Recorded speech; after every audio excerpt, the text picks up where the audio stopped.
Hey guys, welcome back to the channel. This is a story about what if Naruto was sent into Star Wars. Before I start, please support for more amazing content and do consider subscribing to my channel and share this video with your friends. This is written by THAYERDLUE1 and link in the description and support writer. Let's start the video. 4 worlds, Coruscant Sector, Planet Coruscant, Grand Jedi Temple. A blonde boy of about 12 years of age was standing in the High Jedi Council chambers before two of his heroes, Jedi Grandmaster Yoda and Jedi Master Mace Windu. His normally sparkling blue eyes were full of sadness. He was covered with horrible scars including whisker marks burned into his cheeks that were all carved into his body with the plasma edge of a lightsaber. Those were the scars on the outside. The scars within were much deeper. Mace Windu said, "Naruto Uzumaki, we have considered your request and after a long debate among the Jedi Council have decided that your decision to leave the Jedi Order is the correct course of action. The terrible torture you had to endure at the hands of your former comrades was too much for anyone to handle, and the fact you've made such a mature decision is a credit to both you and your forebears. I want you to know that your parents Minato and Kushina would have been proud of you. I realize these words may seem hollow to you, but it is time to move on and forget about the past. Personally, I am truly sad to see you go. It has been a pleasure knowing you." Yoda said sadly, "Find those responsible for this atrocity, we will. Bring them to justice, we promise you. Remember young Naruto, the Force will be with you, always." The former Padawan went to pack his things and leave the Grand Jedi Temple forever. Flashback. As Jedi Master Jiraiya had defended Naruto to the death only for young Uzumaki to fall into a trap himself on the way back to their ship. There was a large group of Padawans and Masters gathered on the planet Onderon in the Japral system. No one knew exactly why, but when Jiraiya and Naruto landed there to investigate, the Jedi gathered there turned upon them in ambush. It had been a hellish experience, and Naruto felt as if his connection with the Force was severed as he was tortured. The ones torturing him were fellow Padawans much to the young blonde's horror. Their hoods were up and their eyes glowed gold like some sort of evil reptiles would. He heard them chanting in some language he didn't understand, but one girl said in Galactic Basic, "Reach out for the darkness because the light will not save you." Naruto wasn't without options though. As he felt the various lightsabers etching tribal designs into his body, he turned his focus within and found the chakra that his people were said to have. He felt an explosion of power within, and his torturers screamed as if blinded. No one on his homeworld Reinstatement had unlocked their chakra since legendary times, but Naruto knew that's what it was. When the young blonde came to he was back aboard Jiraiya's ship horribly wounded and scarred. He told the ship's nav computer to take him to the Jedi Temple and collapsed in the pilot's seat. The next time Naruto woke up he was in the Jedi Temple on Coruscant in a Bacta tank and felt more dead than alive. Flashback end. Jedi High Council room. "A tragic loss, this is," said Grandmaster Yoda. Master Mundi nodded. "He is the chosen one, to lose him. Naruto himself believed he was tainted in some way," said Master Windu. "He left for all of our sakes, not his own selfish reasons." Master Plo Koon added, and mere days after, Master Qui-Gon Jinn discovered another this is no mere coincidence. Grand Jedi Temple, front stairs. Naruto was on his way out to parts unknown when he crossed paths with a rather unassuming man, Senator Sheev Palpatine, who was on his way to the Jedi Council to seek their guidance revolving around the Naboo crises. The senator was currently in the running to become the new Supreme Chancellor of the Galactic Republic, and many would have found it strange for him to stop and talk to a mere boy. Sheev saw the facial scars on Naruto and raised his eyebrows. "Young Uzumaki, is that you my boy?" The blonde glanced over at Palpatine and greeted him respectfully. "Senator Palpatine, how are you today?" The senator looked at Naruto for a moment and said quietly, "I heard about your master Jiraiya. He was a great man. Please accept my condolences. It must have been absolutely soul-crushing for you. Jiraiya died to protect me," said Naruto. "I will always honor him." Sheev nodded in sympathy, "Of course you will my boy. Just take it slowly. The grieving process takes time." Then he said reassuringly, "I'm sure your new master will help you through these hard times." Naruto said sadly, "I have no new master senator. I am no longer in the Jedi Order." Palpatine was shocked. This wasn't supposed to happen. The Jedi Concilthi threw you out. This is an outrage. A young man of your prodigious talent shouldn't be thrown away like trash. Let me talk to them." The blonde smiled sadly and said, "It was my idea to leave Senator, not theirs. I bear no ill will against the Jedi Order. They raised me after all." "But what about those that attacked you?" asked a politician. "You could be in danger my boy." Sheev smiled and said, "Why don't you join me for a while till you get back to your old self? If the Jedi don't want you then I can certainly see your potential." Naruto shook his head and said, "Thank you for your kindness Senator, but I must be going. I have a ship waiting to go out system. If you are ever in need, remember my door will always be open to you Naruto," said the senator sadly. "Until we meet again," said Naruto. "May the Force be with you." The young man took off without waiting for a reply. This didn't go according to the plan. Thought Palpatine darkly. What went wrong on Onderon? Galactic Senate Building, Chancellor Sheev Palpatine's quarters. The Naboo crisis was over and both Qui-Gon Jinn and Darth Maul were dead. The new Chancellor had just returned from Naboo and was seething. Art Sidious thought to himself, young Uzumaki had such enormous potential. I had my agents follow him and the boy just vanished. Luckily I have found a replacement in young Anakin Skywalker. There is much fear in that one. I just have to nurture it slowly and gently until he joins the dark side. For now I'll have to contact Count Dooku and tell him to set the plan in motion. Year 26 BBY. Outer Rim Territories, Centrality Sector, Planet Reinstatement 3, outskirts of Mathilde City. Naruto awoke to another day in the quiet pastoral sector of Reinstatement, where the major industry was hurting nerfs for the people that lived in the city. He yawned and stretched before mentally greeting his spirit partner Kurama. "Good morning Kurama," he said mentally. "I'm 18 today, what should we do to celebrate?" "You mean aside of the coming of age ceremony at the Temple of the Fox?" asked Kurama with a yawn. "I have no idea. Maybe we could go bow hunting." Naruto thought back to how he'd discovered his furry companion 6 years ago. Flashback. Naruto had just returned to Reinstatement on a tramp cargo freighter all the way from Coruscant. It was the end of the line when the ship arrived in Mathilde City. The blonde was almost healed physically but in constant pain from the scars. Traveling out to the countryside where the school he would be attending was at, Naruto was reminiscing when he heard a thundering voice in his head. "About time you heard me. I've been calling you ever since you woke me up on Onderon." The blonde went bug-eyed and mentally said, "Who's there? Am I dreaming?" "No moron, you are not dreaming. I am Kurama the mighty Kyuubi no Kitsune," said Kurama. "My power has manifested within you. You should be honored," said the ancient fox haughtily. Naruto's sweat dropped and then cried in tears. "You're that imaginary fox friend I had as a little kid. Oh by the old gods. I've lost it. I'm going to have to be on medicine the rest of my life." Now it was Kurama's turn to sweat drop. "Look Naruto, I am one of the old gods. You're not crazy. Trust me." The blonde cocked an eyebrow. "Okay, say you are an old god. How did you get here?" The fox sighed. "Well, obviously you are a descendant or reincarnation of one of my earlier containers. This is a good thing Naruto." "How so?" asked Naruto. Kurama replied, "You now have access to the inner force of chakra and the outer force of the midichlorians, and I can train you better than anyone." The blonde sighed sadly. "But I'm cut off from the force Kurama. I can no longer be a Jedi. Besides, I left the order." "You mean those silly Sith runes carved into your body?" asked the ancient fox. "I'll just do some tweaking to your body and get rid of the bad scars." Naruto's eyes widened. "What do you mean by tweak my body? Am I going to turn into a fox or something?" "Now that would be cool," gushed Kurama. "Ahem, sadly, no. What I am going to do is increase your body's ability to heal about tenfold. Basically you'll be granted a healing factor that allows your body to recover at a rapid pace from injuries." "You can do that?" asked the 12-year-old excitedly. "That's so wild." "Of course I can," replied the fox. "The scars will be gone in no time and all that will be left are the whisker marks and the other useful ones." The blonde asked cautiously, "How are they useful?" "I will explain it all in due time my apprentice in foxhood," replied Kurama. "All in due time." And thus a friendship was born. Flashback end. Naruto was heading towards Mathilde City on his speeder bike to participate in the coming-of-age ceremony that would make him a spiritual adult when he saw smoke coming from the city. He saw masses of transports coming out of the sky and recognized the types. Trade Federation transports.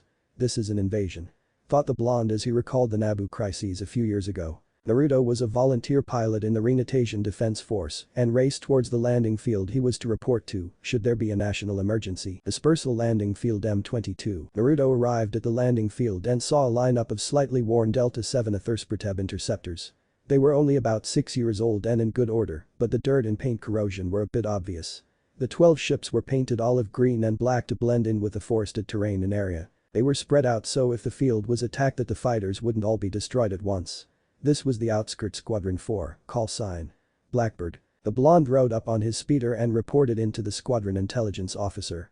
He handed his citizen identification card to the officer who scanned it and said, "Naruto Uzumaki, volunteer pilot officer. You have over 100 hours flying time and are assigned as Blackbird 9. Here's a helmet, the flight suits have all been handed out already. Report to Squadron Commander Roche at once for your orders." Versa Roche was a tall woman with spiky lilac hair that was in a ponytail. She was very much a disciplinarian.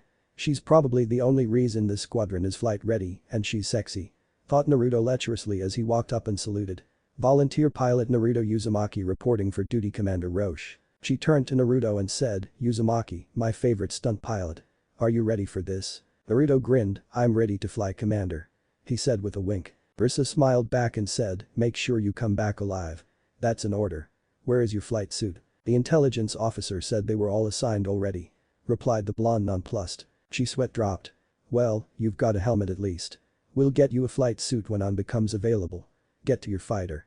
Go. The blonde remembered Master Jiraiya's words of advice on fighter-to-fighter combat as he climbed into the cockpit. Get in as close as you can before firing.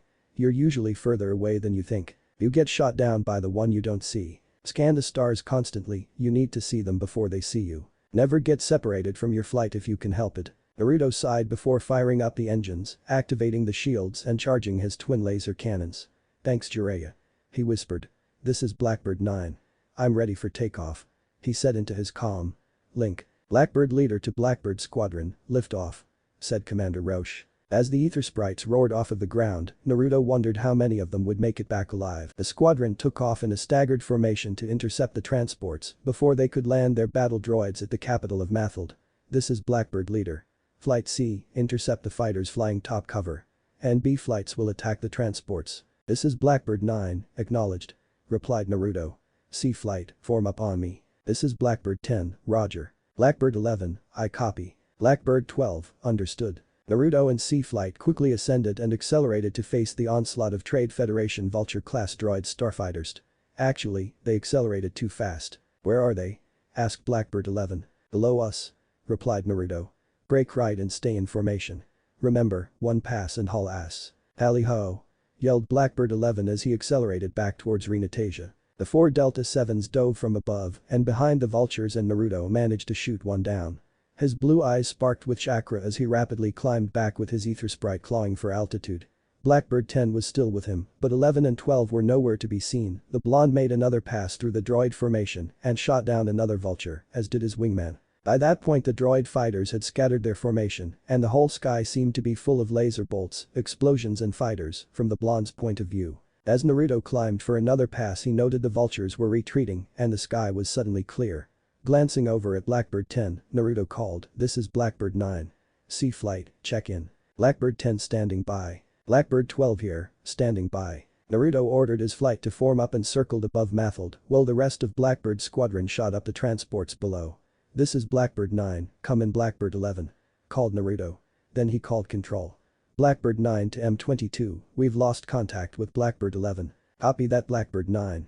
Answered M22. Maintain patrol until recalled. An hour later Blackbird C flight was back at the M22 field.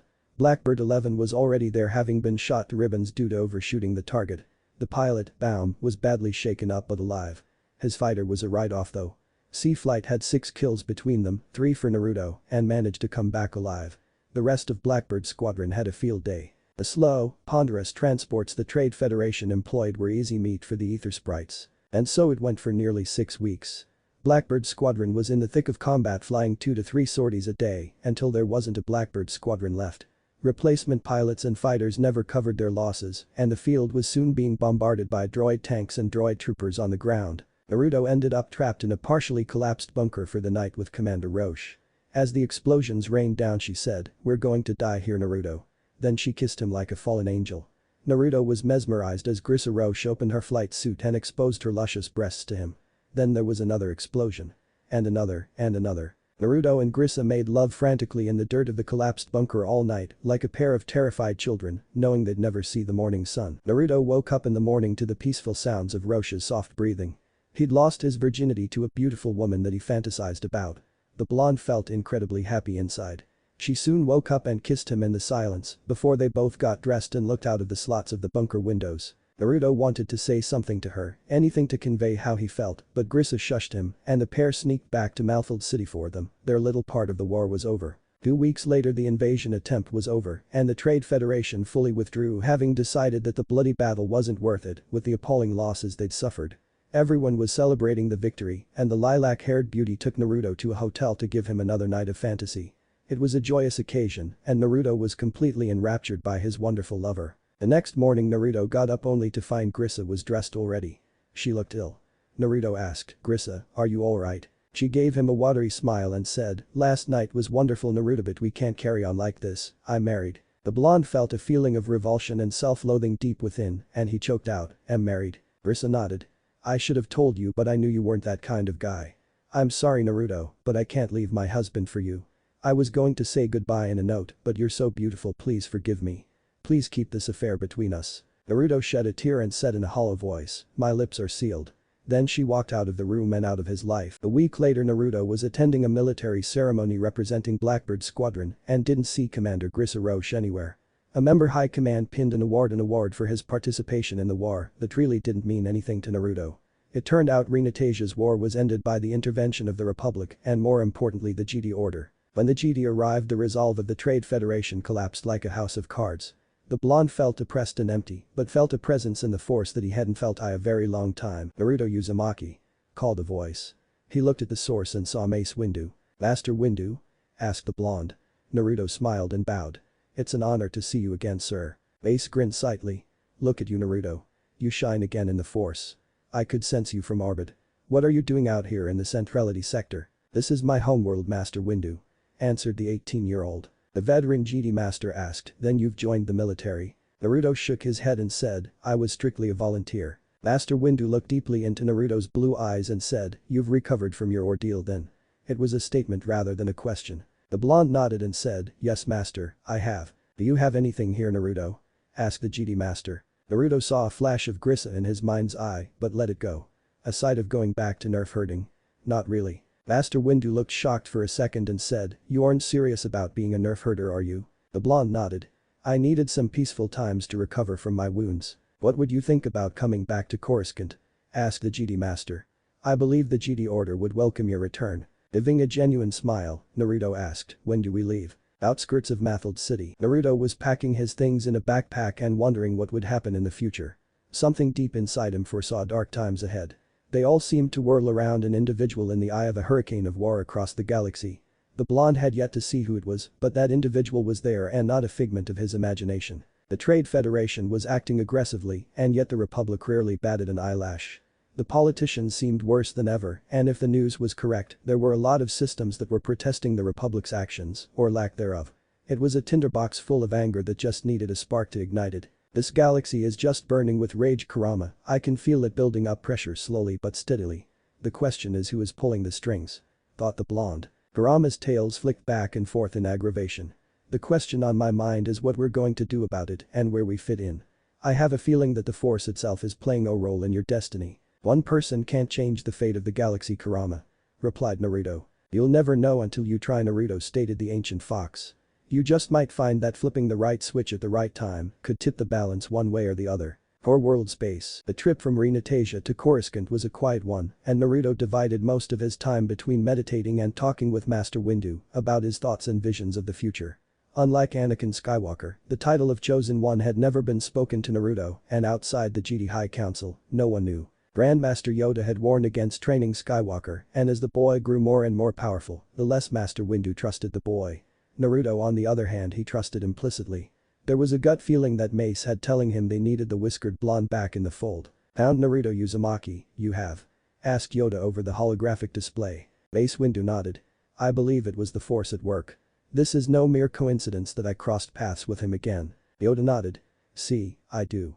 Much training he will need." "Perhaps not," replied the dark-skinned master. "He has been training himself obviously. Naruto shines like a beacon in the Force." The diminutive master's ears perked up. "Interesting this is. The council, I will advise.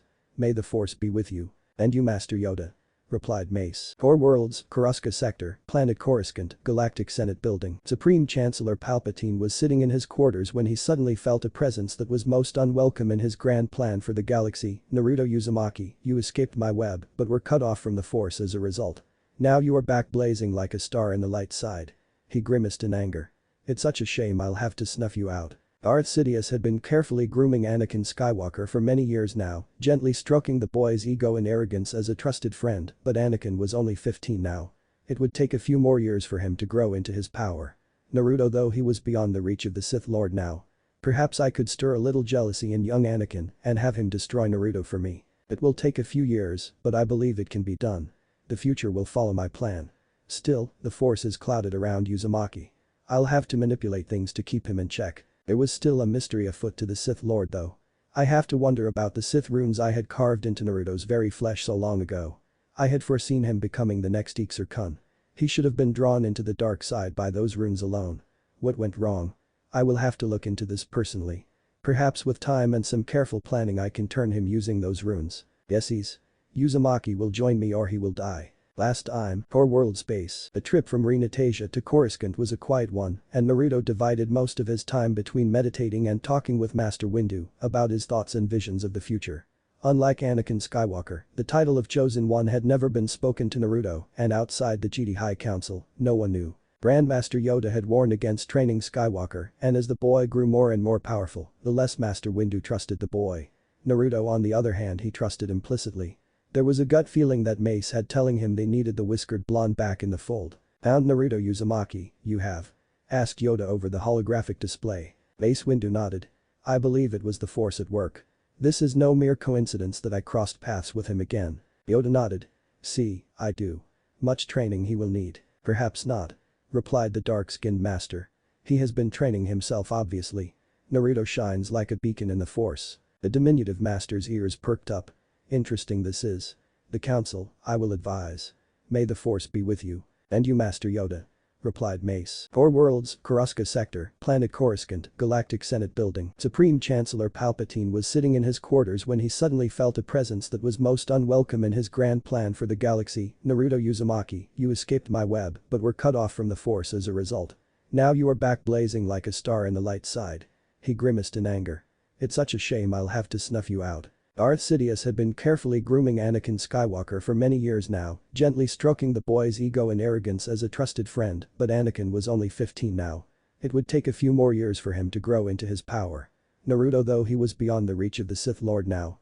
Perhaps I could stir a little jealousy in young Anakin and have him destroy Naruto for me. It will take a few years, but I believe it can be done. The future will follow my plan. Still, the Force is clouded around Uzumaki. I'll have to manipulate things to keep him in check. There was still a mystery afoot to the Sith Lord though. I have to wonder about the Sith runes I had carved into Naruto's very flesh so long ago. I had foreseen him becoming the next Ikzar-kun. He should have been drawn into the dark side by those runes alone. What went wrong? I will have to look into this personally. Perhaps with time and some careful planning I can turn him using those runes. Yesies. Uzumaki will join me or he will die. Chapter 2, Year 26 BBY. Four Worlds, Koroska Sector, Planet Coruscant, Grand Jedi Temple. Naruto returned to the Grand Jedi Temple for the first time in what seemed like an eon to him. He was following Mace Windu through the Room of 8,000 Fountains, where he'd learned to clear his mind and meditate with Rasia. They also passed through the Jedi Temple Arboretum which housed trees, flowers and ferns from 1,000 different worlds. It was refreshing for the blonde to feel the living Force at work there. Naruto was admiring the local fauna, red. Lovely females, when Mace said, "You seem distracted Naruto." The blonde smiled. "It has been a long time since I've been able to admire the beauty of nature on this scale." Windu rolled his eyes and replied, "I believe that was your late master Jiraiya's euphemism." Naruto's blue eyes twinkled mischievously and he simply nodded. Jiraiya had always been a maverick and was very open-minded about certain things like enjoying the company of beautiful females. He felt that the Jedi could benefit and be better people by forming emotional attachments, and often got in hot water for it with the Grand Jedi Council as a result. Master Windu got a ghost of a smile, remembering the white-haired Jedi Master's antics he seemed to have passed down to young Uzumaki. "Be mindful of your thoughts Naruto." Naruto looked away from the shapely young woman he was admiring and said, "Yes Master." Jedi Council Chambers. When Mace Windu and the blonde stepped off of the elevator and entered the circular room, Naruto felt as if his life had come full circle as well. He saw Master Plo Koon, Coyote Mundi and Master Yoda among several others he wasn't familiar with. Master Windu took his seat and turned to Naruto with a nod. The blonde returned the gesture before bowing and said, "Masters of the council. I am honored that you are willing to see me once again." Yoda smiled and said, "A pleasure to see the light has returned your young eyes Uzumaki. Much you have grown." Plo Koon nodded in agreement. "The council has reviewed your request to rejoin the Jedi Order as a Padawan learner. You will need to be tested before we can make a final decision." Master Coyote Mundi added, "The testing may seem severe, but we must be thorough. Do you understand?" Naruto replied, "I understand masters, I am ready." "Good," said Yoda. "Before we begin, how feel you?" The whiskered blonde answered, "I feel like I've finally come home." His eyes crackled with chakra and he added, "I will give my all to pass the council's testing." "Interesting," said Coyote Mundi. With the council's consent we shall begin. GD temple base floor. Naruto soon found himself led to a chamber he did not recognize deep within the temple. He sat in the middle of the chamber in the low light and heard a booming voice echoing above him. "The High Council has determined that you are to undergo a trial of skill," said the voice. "There are 3 parts. They are physical, mental and combat challenges." A huge forest obstacle course with traps appeared before the blonde. It had flags placed all over it that Naruto had to collect. "Complete the obstacle course as quickly as you can," commanded the voice. "The test begins now." The whiskered blonde spent the next hour moving flat out, running, climbing, leaping, crossing heights, swimming and pushing his endurance to the maximum. On top of that he was escaping devilish traps and dodging remotes with laser bolts the whole way. Naruto had his lightsaber but stuck strictly to using his body and the force alone to complete the obstacle course. The physical challenges were exhausting, but Naruto's brutal training under Kurama carried him through. He completed the test in 64 minutes. Panting and sweating heavily, the blonde grabbed the last flag marker on the obstacle course. He immediately sat in the meditative position to regain his strength and said, "Done." If there was any sign that Naruto passed or failed, the young reinstatement could not detect it. After meditating in silence for 10 minutes, he heard the voice say, "The mental challenges are next." The male's Abrak GD master he did not recognize appeared and said, "I will be administering this test. You will follow my instructions to the letter. Let us begin." Naruto Uzumaki. The blonde was soon undergoing an excruciatingly long 3-hour test of endurance involving levitation while orbiting rocks around him. The test came to a crescendo when one of the trees nearby fell over upon him, causing Naruto to lose his concentration and to hold the massive tree up using the force alone. Finally, the whiskered blonde was able to hurl the tree away from him with an enormous telekinetic shove. As Abrak said, "You have 30 minutes to reflect upon your triumphs and failures in this test so far." Then he walked back into the darkness. Naruto relaxed his body once again to regain strength and reflected on the tests. "I believe I passed the obstacle course. I really couldn't go any faster without injuring myself. The levitation nearly killed me though. When the tree came down I dropped all the rocks and fell to the ground. At least I was able to throw the tree off before it crushed me." The blonde was running on mental fumes at this point. Faster than Naruto could believe it, the commanding voice returned. "The combat challenge begins now." A huge GD temple guardian came out of nowhere and roared, "Defend yourself." As he activated his yellow lightsaber and hit Naruto with a force push that sent the blonde tumbling into the trees. The guardian chased Naruto into the brush, only to get knocked back writhing in pain by a Terra's KASI punch to the groin. The man made a sound that only a fellow male could comprehend. Naruto finished the oversized guardian with a scissor kick to the face that not only knocked the man's helmet off, it rendered him unconscious. 4 more guardians appeared and one of them said, "Atul is down. That jerk hit him in the nuts. Get him." Naruto activated his orange lightsaber and ran down into the obstacle course, forcing the 4 temple guardians to angrily give chase. Finally. "I'm in my own element," thought the blonde as he engaged the first guardian. His eyes glowed blue with power as he took a lightsaber form that Mace Windu knew well. "Jaya. Let's get wild," said the smiling blonde. The High GD Council was observing and they were more than a bit shocked at the Jaya form. Naruto's heart was soaring with light rather than darkness. Truthfully, the blonde was enjoying himself immensely as he dismantled the temple guardians' defenses and knocked them into the various traps on the obstacles course using the force. One he beat unconscious by using a vicious combo of taijutsu punches and kicks. Then he was able to fight the remainder of them one-on-one as they escaped the traps. "Naruto is making a masterful display of using the terrain around him," said Master Plo Koon. "I agree," said Master Mundi. "Instead of facing all his foes at once, he is forcing them to face him on his own terms. Still, the use of Jyo is worrisome." Master Windu. Mace Windu said, "It is a form of Jyo, but not like Vapid.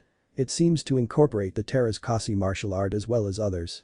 I don't sense the dark side, but rather a strict determination and the thrill of combat. I must test him myself." The Oda looked on keeping his own counsel, while the remaining GD masters commented on Naruto's unorthodox and sometimes chaotic tactics. After the whiskered blonde finished knocking out the last temple guardian, Master Windu walked out of the darkness and said, "That saber form is based in Jyo. What do you call it?" Naruto's eyes widened at the master's presence. "Things just got serious," thought the blonde. "It is called the Kyuubi or Nine Tails form. I learned it training by myself." Mace Windu activated his purple lightsaber and motioned for the 5 beat-up temple guardians to withdraw. He said, "Those 5 were Padawans dressed as temple guardians.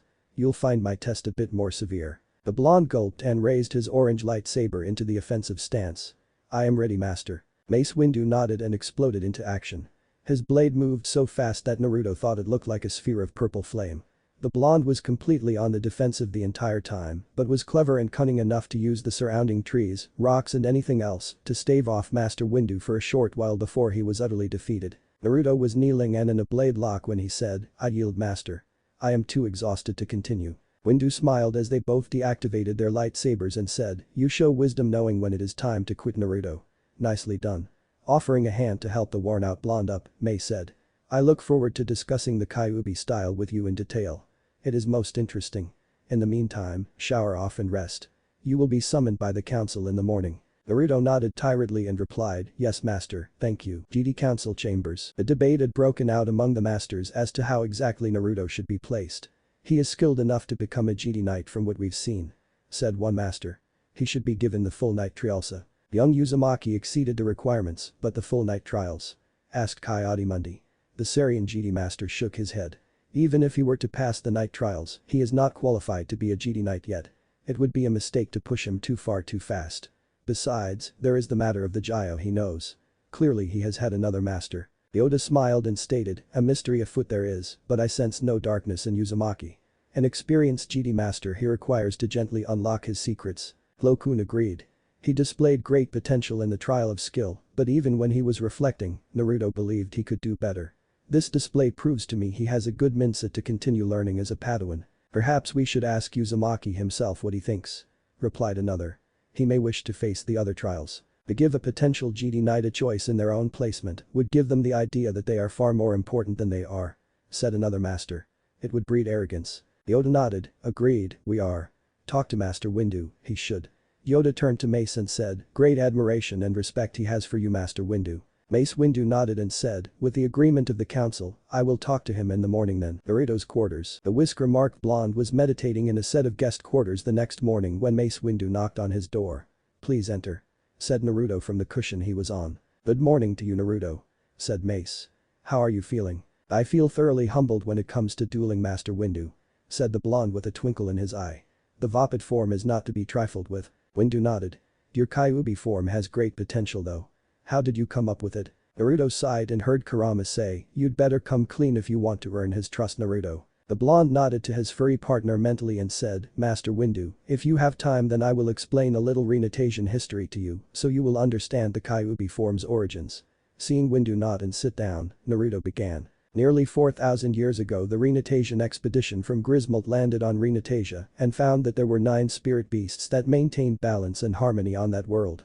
They came to worship them eventually, and the 9 were called the Old Gods. Naruto explained for a couple of hours and answered Mace Windu's many questions. The veteran master rubbed his chin and said, "So your master in the ways of the force is Kurama, who has also taught you about an inner force called chakra. This is fascinating. Having your friend Kurama sealed within you is almost like having a living holocron within, isn't it?" The whiskered blonde grinned and replied, "I guess you could look at it that way, but Kurama is a great friend and mentor as well.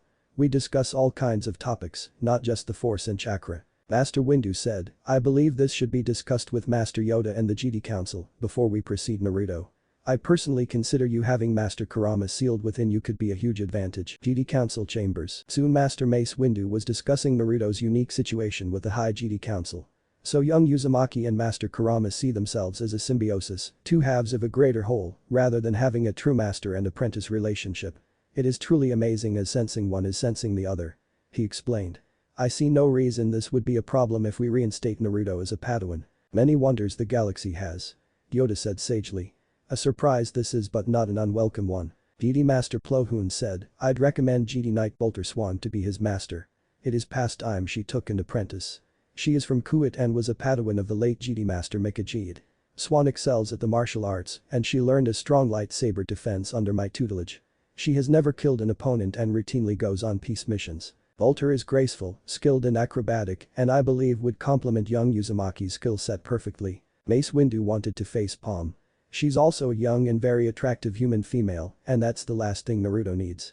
This is all your fault, Jiraiya," he thought. Not knowing that Windu had a minor objection, the rest of the council looked at 2 other options, but all soon agreed that Bolter Swan could teach Naruto to be a superb Jedi Knight. Naruto was sitting and waiting his turn to go into the council chamber when he saw a tall, lithe female walk by with straight black hair and a bob haircut.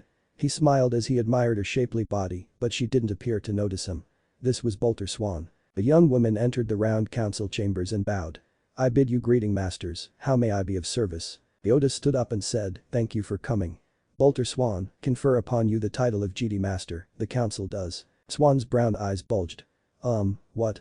Was her well thought out reply. Master Plo chuckled, Grandmaster Yoda and the Jedi Council have made the decision to promote you to the rank of Master Jedi. Well done. Suddenly feeling self-conscious, Swan said, I don't believe I'm ready to become a Master Jedi yet. You are. Said Yoda full of confidence. An apprentice, we have chosen for you. Naruto was motioned in from out in the corridor and bowed before the council. He was about to greet the masters properly, but Yoda spoke before he could. Naruto Uzumaki, reinstated as a Padawan you are. A new master we have chosen for you. Naruto was hoping that Master Windu would be his new mentor, but Yoda motioned over to the pretty woman standing beside him. Master Bolter Swan this is. Your new Jedi master, she shall be. He's too old. She's too young. Thought the pair. The diminutive Grandmaster had the tiniest look of mischief in his eye. Get to know each other, you should. Faster than you could say objection overruled. The new master and Padawan were swept out of the council chambers riding the elevator down to the base floor where they could talk. What just happened? They thought in tandem. Swan started the conversation and said, did you lose your previous master, Uzumaki? I lost my master Jiraiya 6 years ago and had to leave the order to recover from the wounds I received then. Said Naruto. I just returned to the Jedi. I lost my master Mikaji at around the same time. Replied Swan in sympathy. It's hard isn't it? The blonde nodded. It took a few years, but Master Jiraiya would want me to look forward instead of back. It took me a long time to make peace with it as well. She said. Perhaps that's why Master Yoda put us together. I hope we get along well Master Swan. Said Naruto. She smiled and said, as do I my apprentice. Sparring room. Over the next few days, the master and Padawan got to know each other in baby steps. Swan had him at the Jedi library a lot to review the precepts of the Jedi Order and other academic matters. Likewise, she was studying up on how a Master Jedi was to handle a Padawan learner in the old texts as she had never taught before. Naruto was getting bored and said, my joints are getting stiff. I need to move around. Bolter was a little restless herself and said, let's go to the sparring room and see what you can do Naruto. As they came out to the mats, Swan expected the blonde to draw his lightsaber, but instead he went into an advanced Terrace-Kasi counter stance. She raised an eyebrow and asked, you know Terrace-Kasi? At Naruto's nod she said, excellent, so do I show me what you can do and don't hold back. That was a mistake. Wham bash crunch smack each. Thud bang clang oh. Crack. Before long the whole sparring hall had stopped doing what they were supposed to be doing and were observing the most brutal Terrace-Kasi beatdown ever seen inside the halls of the Grand Jedi Temple. Oh, it's on now you brat. Slap bam crumple slam bonk whap oof. Boom ouch, my hand. Naruto was lying in the floor flat on his face and rasped out huffing and puffing, a K concede. Yowin master. This woman is dangerous. Master Swan was holding her throbbing right hand where she'd landed a 6-hit combo to Naruto's head and was sitting on her rear. What is his head made of? Armor plate. Yowded well. She panted out tiredly. Ho ho ho ho. Bonding already I see. Said Master Yoda as he appeared from nowhere. Your prowess, most impressive. Ho ho ho ho. The healers weren't nearly as amused as Master Yoda. Infirmary, and furthermore, the sparring room is for sparring, not death matches. Screeched an angry Jedi doctor before she stormed away. Naruto was bruised all over, but healing rapidly.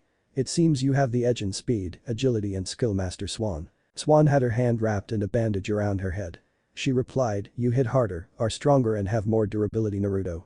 Perhaps we should both hold back a bit from now on. I totally agree. Said Naruto. We should avoid beating each other senseless. Master Plo Koon came in and said, I watched a holographic display of your Terrace-Kasi duel. My respect for the martial art has risen a great deal. I trust you two are getting along? He asked. Ah, we get along well. Replied Naruto. We were sparring went a little overboard. There are no problems. Swan added. We both have much to learn Master Plo. Plo nodded. That is good to hear. I was afraid a rift had developed between you, but obviously that's not the case. Seeing several wide-eyed children looking in from the hallway, Bolter asked, what's with all of the younglings? Master Plo Koon cocked his head and said, they all have become enamored with Terrace-Kasi of course. Bolter Swan sweat dropped. But of course, Grand Jedi Temple, hangar level. 2 months later, Naruto was quietly working on the T6 shuttle which he and Master Swan were to use for their ambassadorial duties. Their first mission together was coming up and the blonde Padawan wanted to make sure nothing was amiss. He was on top of the wing tinkering with the port ion engine when he saw a bearded Jedi master and his Padawan come trotting up. Naruto heard the master say, Bolter Swan. It's been some time since we crossed paths. Swan replied, Obi-Wan Kenobi. It is good to see you are doing well. Naruto was only half listening as he heard them exchange introductions with Kenobi's Padawan, Anakin Skywalker. The blonde was too engrossed in his engine work to give it much thought. Bolter called, "Naruto, I'm catching up with a friend of mine. His Padawan is going to help you with that engine. His name is Anakin." "That's fine," called Naruto. "Come on up if you want, Anakin." "Hello," said Anakin from over Naruto's shoulder. "I'm Anakin Skywalker." Naruto glanced back and saw a tall, lanky 15-year-old with dusty blonde hair. Naruto was covered in soot and said, "I'm Naruto Uzumaki, pleased to meet you. You know ion engines." Anakin nodded and Naruto said, "Come on over then. Maybe you can see why this thing is having so much trouble starting up." The 15-year-old was soon covered in soot as well by the time they found a faulty relay panel. Naruto cheered. "Finally. Let's fire this beast up and see how she runs." It wasn't long before the two were closing up the engine panels, having completed a successful repair job. Naruto thanked Anakin and said, "You really know your way around a ship. I bet you like to pilot too." Anakin looked surprised. "How did you know?" "Your eyes," replied the whiskered blonde. "They are sharp, keen and predatory." "Ever flown a fighter?" "I flew a Naboo fighter against the Trade Federation," replied Anakin proudly. "It was a real battle." Naruto nodded. "The Trade Federation are a bunch of slime devils. I had to fight them for weeks over Reinstatement. I thought the onslaught would never end." "So you were a fighter pilot?" asked Skywalker. "Yeah. I was a flight leader in a squadron of Delta 7 interceptors. They are very lightly armed but fast and maneuverable as hell," said the older Padawan. "You can really burn the sky in them. You'd like them, Anakin. There is nothing like pushing the envelope as far as it will go." Anakin's eyes widened as they talked about space combat. In spite of his victory at Naboo, he realized Naruto was a veteran by comparison. When Obi-Wan and Bolter came back, they found the two Padawans chattering away about fighters and pod racing as they ran the final system checks on the T6 shuttle. Obi-Wan smiled and said, "It sounds like they are having a lively conversation." "It's rare for Anakin to make friends with other Padawans." "Why is that?" asked Bolter. "Anakin is very advanced for his age," explained Kenobi. "He tends to come off a bit arrogant sometimes." Swan shrugged. "I doubt it bothers Naruto in the slightest. I believe he could befriend just about anyone." Jedi Council Chambers. Jedi Master Bolter Swan and her Padawan Naruto Uzumaki were standing before the Jedi Council to receive their first mission together. "Governor Wilhef Tarkind of planet Eradu has requested an investigation of pirates interfering with Lamide Ori shipments from the Outer Rim to the core worlds of the Republic," explained Master Mace Windu. "Chancellor Palpatine has personally requested that the Jedi investigate these incidents because of the impact it's having on the transparasteel industry. It's a complicated situation that needs to be unraveled quickly." Master Kai Mundi added, "The Force is very clouded on this issue, so be on your guard. May the Force be with you." The whiskered blonde was frowning as they left the council chambers. "What is bothering you, Naruto?" asked Bolter. "You seem tense." "I don't like this at all, Master," replied Naruto. "Something dark is waiting for us on Eradu. I can feel it." She grinned, "Are you sure it's not just nerves? This is our first mission together, you know." Naruto smiled back grimly. "I guess we're about to find out, aren't we?" Chapter 3. Year 26 BBY. Outer Rim, Suswena Sector, Eradu System. Master Swan was aboard her T6 shuttle with her Padawan Naruto Uzumaki in hyperspace when they received a transmission from the Jedi High Council. It was none other than Grandmaster Yoda. "Changed, the situation has. To Eradu City you must go. Personally targeted, Governor Wilhef Tarkin is." Naruto's master cocked an eyebrow. "I understood we were investigating pirate activity, Master." Master Plo Koon appeared in the hologram.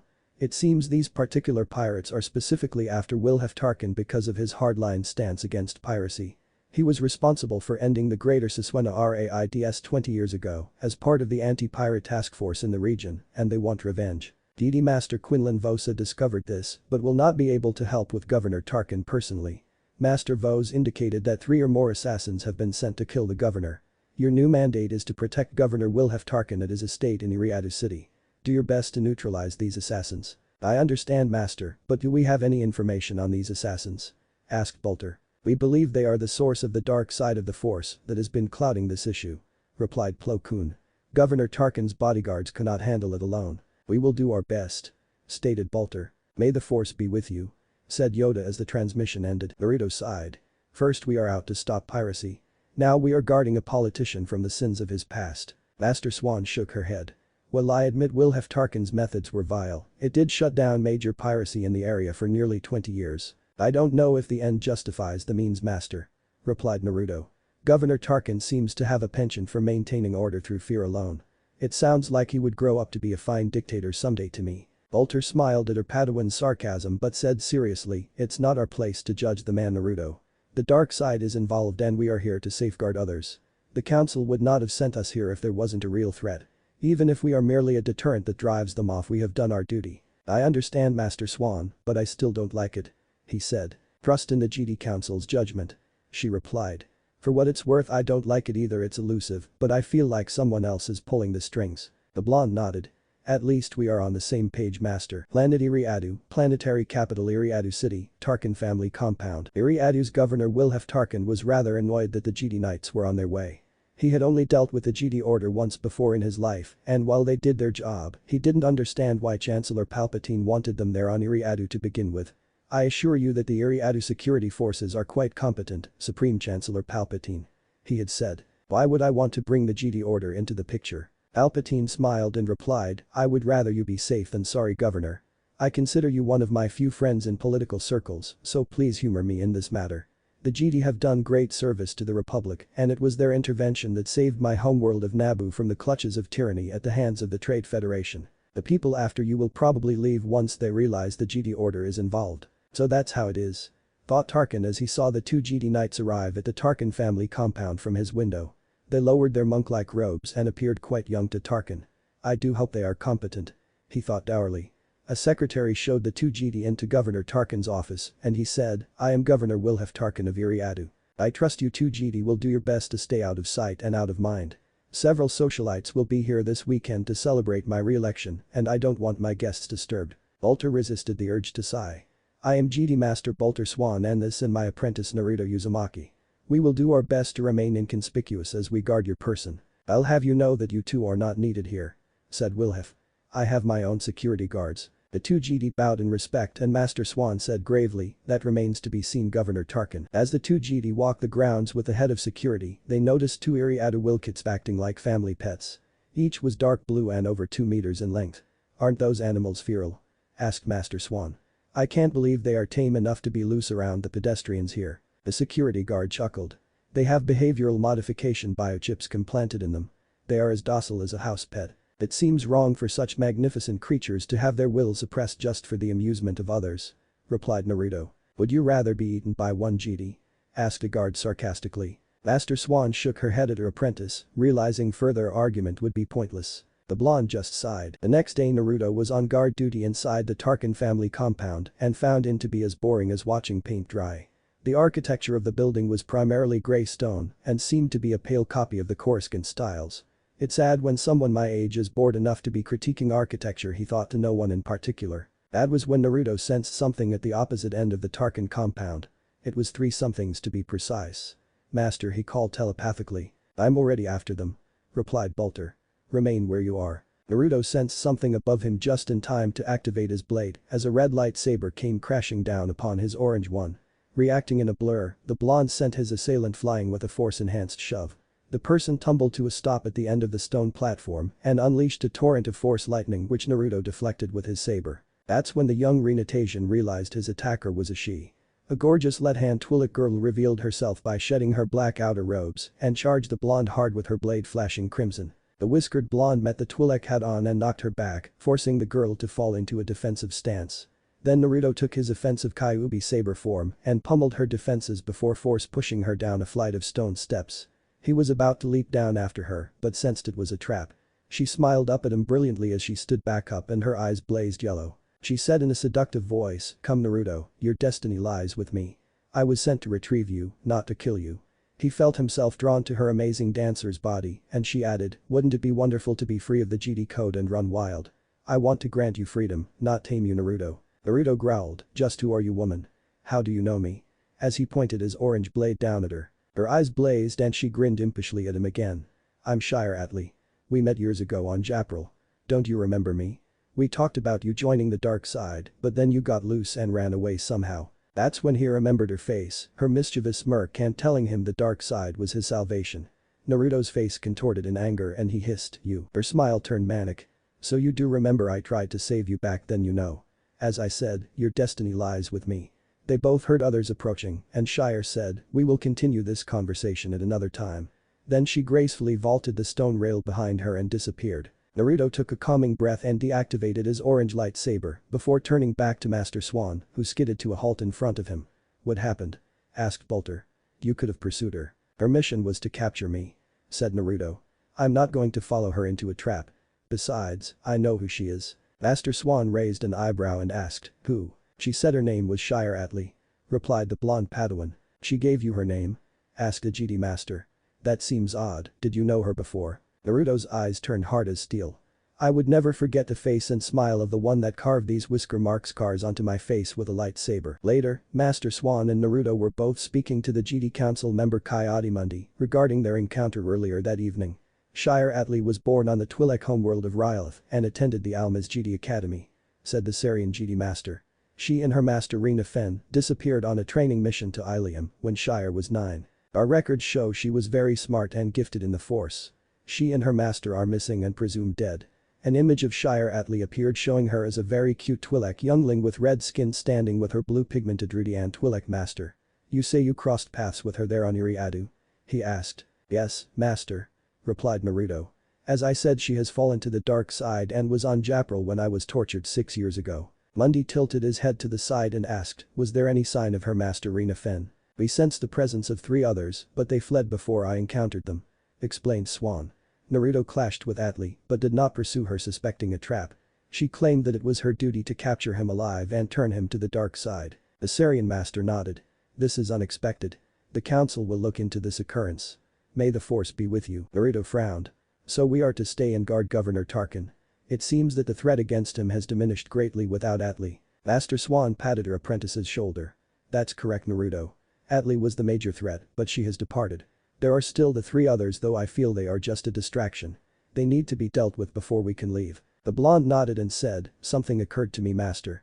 I do not believe Governor Tarkin is the real target." Swan nodded and said, "I have the same feeling.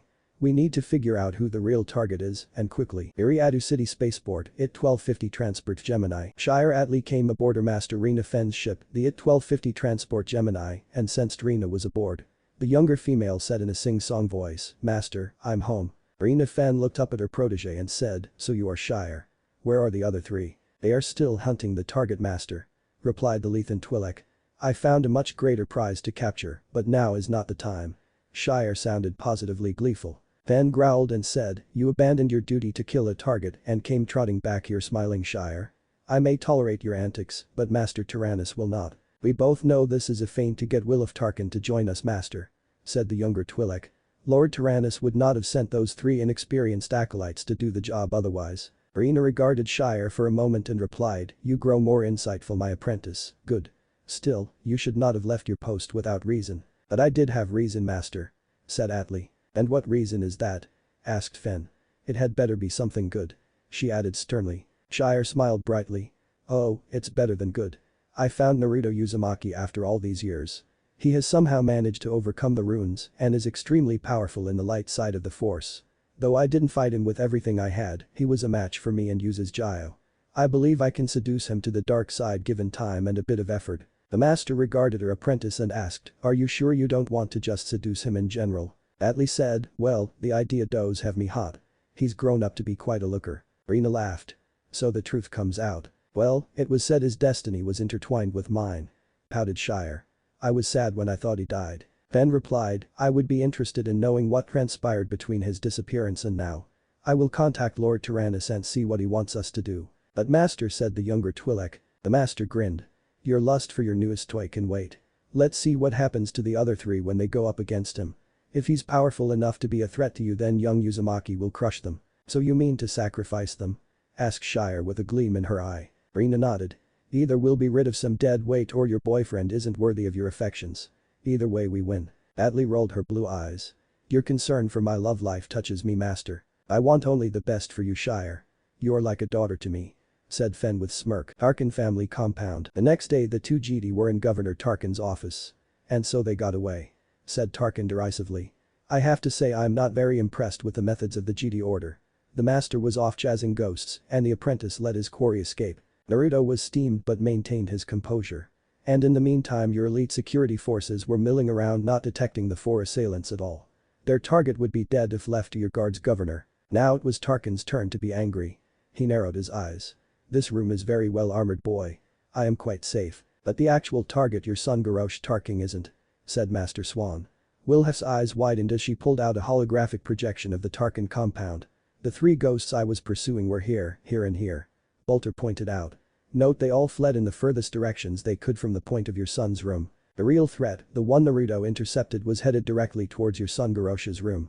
What better way to hurt you than to murder your only heir governor? Face it, while you sat safely in your armored box, he would have been slaughtered." Governor Tarkin was shocked. The empirical evidence was solid, they were after his son. The rarely shaken governor said, "I see now. It seems I underestimated you, Jedi. What would you suggest we do?" "I guess that's as close as we're going to get to an apology from this creep," thought Naruto. Though she had similar sentiments, Master Swan replied, "Be mindful of your thoughts, my apprentice." "Yes, master," answered the blonde. That evening, Governor Tarkin's re-election party was going full swing, and many of Eradu's wealthiest and most powerful were there to congratulate him. Tarkin's wife Alasa and son Garrosh were there in the open against Master Swan's advice because they had to keep up appearances with the public. Naruto and Bolter were in the shadows moving about the compound in wait for the three dark acolytes to return. They both sensed Shire Atli's departure early that evening.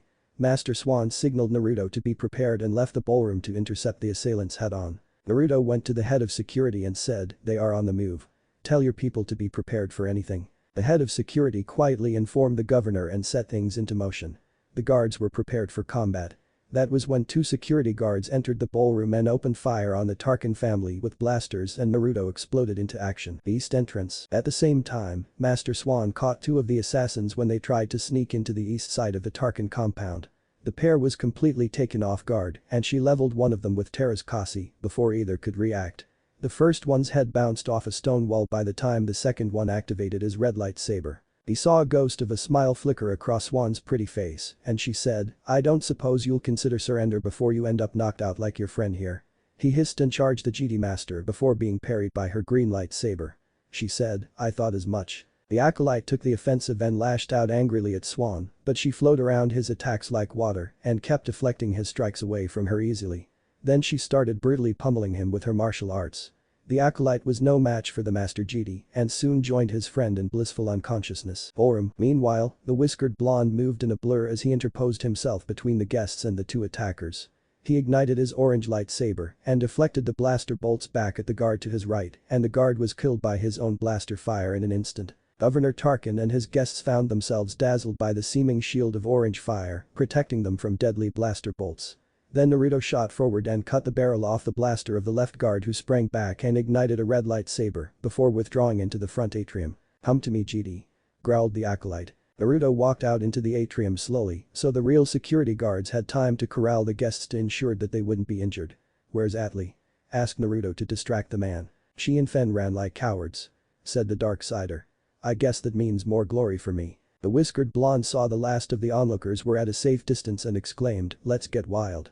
As he slid into the offensive Kyuubi stance and attacked. To the dark acolyte, it was as if the mouth of hell opened up as orange lightsaber strikes cut his defenses to ribbons. Unlike Shire Atli, the man's skill with the lightsaber was no match for Naruto's, and when he tried to parry the blonde, he was simply blown away.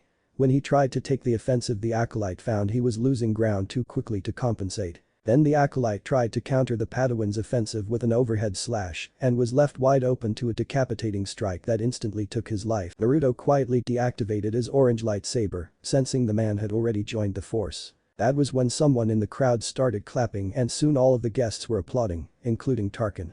Naruto reached out through the force to his master and sensed she was unharmed. "It appears that they viewed this duel as some sort of sideshow, master," he said through the force. Swan replied, "Just try to weather it and be gracious, Naruto. It is for the best." Tarkin family compound. Days later, Governor Wilhelm Tarkin found himself inordinately pleased with his situation. Two of the attackers were in custody awaiting execution, and the other two, including a traitor in his ranks, were dead. The last two fled the system with their tails between their legs. According to the captives, he wanted to reward the two Jedi for their outstanding service to the Eradu government, but once they all agreed that the Jedi's mandate was completed, the pair of knights quickly left the Siswena sector for their next assignment. Now he was talking to Supreme Chancellor Palpatine via holographic display. "I can't tell you how pleased I am to hear the Tarkin family is safe and well," said Palpatine. "The Jedi are truly extraordinary. I never dreamed that it was actually your precious son being targeted." "Nor was I," replied Wilhelm Tarkin. I must thank you again for sending them on my family's behalf, Chancellor Palpatine. Darth Sidious thought to himself, it's just another step toward cementing your loyalty to me, Wilhaf Tarkin. Siswena Sector, IT 1250 Transport Gemini. Rina Fen was speaking to her master Darth Tyrannus via holographic display. Count Dooku said, you are correct, of course, Rina. This was all a test to see where Tarkin's loyalty truly lies. Losing those 3 acolytes was of little to no consequence. On the other hand, young Uzumaki, his resurfacing and strength in the light side is interesting news. I honestly thought he was dead or at least cut off from the Force for good. I will look into this in more detail. Erushan Twi'lek agreed. Uzumaki moves around like a shadow in the Force. I wonder if it has something to do with the runes. His master Bolter Swan is easier to track though. They've already left the Siswena sector. Tyrannus nodded. It will be interesting to see what he has been up to. I want you and your apprentice to head for Antor 4H to check the state of their defenses. I have a future interest in that place. My apprentice and I will head there straight away, my master. Said Fen with a bow. If there are weaknesses, we will find them. Excellent, I look forward to your report. Replied the Sith Lord as he faded out. Rina looked over at Shire and said, eavesdropping as usual, I see. Laying a course for Antor 4. We have work to do. GD Ambassadorial T6 Shuttle. The GD Council on Coruscant was speaking with Master Swan and Naruto about their mission. So it would seem Master Rina Fen is apparently alive as well, said Master Mace Windu. This could be more serious than we originally thought. Yes, Master, the one which Naruto killed said as much. Replied Bolter. The 2 I captured weren't available for us to question. The Eradu authorities seized them, and Governor Wilhaf Tarkin already had them scheduled for execution. We had no say in the matter. Respect planetary judicial authority, we must. Said Master Yoda. He sighed. Works against us sometimes. Ayadimundi asked, what about the other one with a blaster? Was he deeply involved? The investigators say he was a dissatisfied security guard that was a hired gun.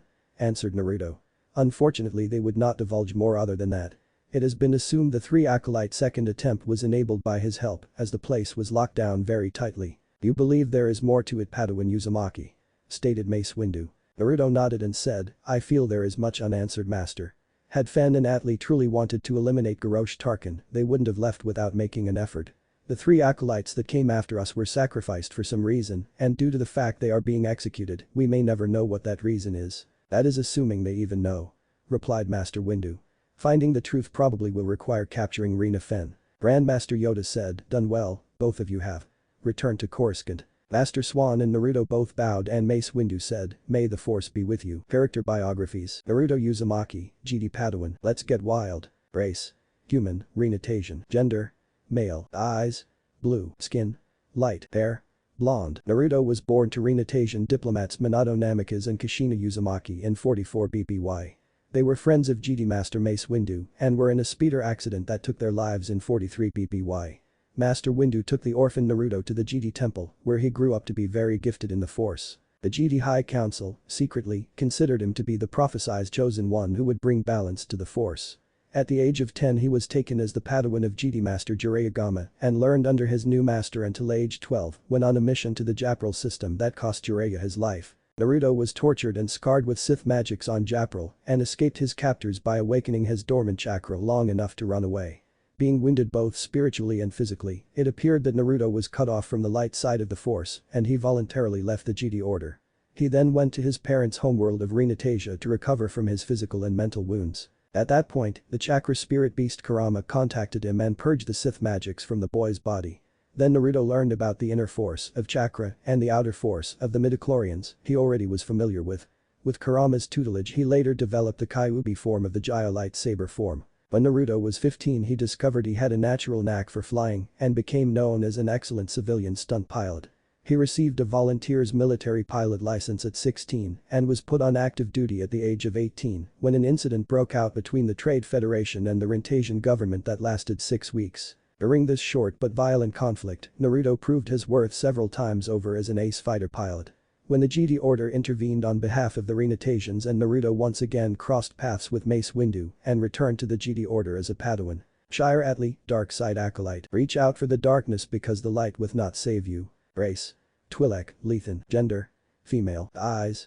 Blue normally, yellow when using dark side abilities. Skin. Red. Shire was born on Ryloth in 43 BBY to unknown parents of the Atli clan and was separated from them as an infant when it was found she was Force sensitive. She attended the GD Academy on Almaz and was considered exceptionally bright. Shire became the Padawan to the Russian Twi'lek Jedi Master Rina Fen at the tender age of 8. A year later both master and apprentice vanished while on a routine mission. When Shire reappeared in 32 BBY she had fallen to the dark side and was considered a dark acolyte. She was among those that tortured Jedi Padawan Naruto Uzumaki on planet Japril and tried to convince him to join the dark side. Shire appeared again on planet Eradu in 26 BBY with a mission of eliminating Garrosh Tarkin at the behest of her master Rina Fen and Darth Tyrannus. Upon encountering Naruto Uzumaki once more, she attempted to bring him to the dark side of the Force once again, but withdrew. Chapter 4 Time Skip Year 24 BBY Outer Rim Territories, Subterral Sector, Planet Subterral. Jedi Master Bolter Swan and her Padawan Naruto Uzumaki were answering a distress signal from Planet Subterral, which was a mining world in the Outer Rim. The locals were many varied species, but most of the laborers were clones called shovel-handed miners. The subterral government needed a delivery of vaccine from planet Kamino to solve problems the miners were having, and the two Jedi made several trips hauling loads of vaccine between the two worlds. Their emergency job done, the two Jedi landed on Kamino in their T6 shuttle in hopes of taking a break before heading back to the core worlds beyond Outer Rim, planet Kamino, to Poca City. Naruto and his master were treated well by their Kaminona hosts, and both Jedi were puzzled when a Kaminon named Tawn Webb came to visit them. She said to Bolter, "Master Jedi, the Prime Minister Lama Suk is expecting you." "We're expected?" asked Master Swan. "But of course," replied Tawn Wee. "He is anxious to meet you. After all these years, we were beginning to think you weren't coming." Naruto and Swan were both puzzled when they found out a clone army was being grown for the Republic and were even more confused when they found out the late Jedi Master Sifo Dyas had ordered them in the name of the Galactic Republic. As confused as they were, the Jedi pair inspected the clone facilities and couldn't help but be both awed and impressed. Naruto looked at a fully formed clone that was dead lying on a table. Judging by the Kaminons around the stand and their tools around the body, they were performing an autopsy on the clone. "What happened here?" asked the blonde. "As embarrassing as it is, that particular clone was defective and had to be terminated," explained Lama Su. "How was it defective?" asked Master Swan. Tawn Wee pointed to the wall at a chart showing the defective clone's body. "This clone's behavioral modification chip was faulty and it turned upon us. The other clones terminated it however, so as you can see they are obedient without question." Bolter's brown eyes widened. "Behavioral modification chips are forbidden in sentient beings within the Republic." Tawn Wee smiled gently. "But we are outside of Republic space, Master Jedi. Your own Master Sifo Dyas ordered them installed to safeguard against the betrayal of rogue Jedi." Naruto and Bolter glanced at each other. Naruto said, "Master Sifo Dyas was mistaken. Can the biochips be removed? I fear they could be hacked or worse." Sifo Dyas did not understand these things well. Lama Su sighed.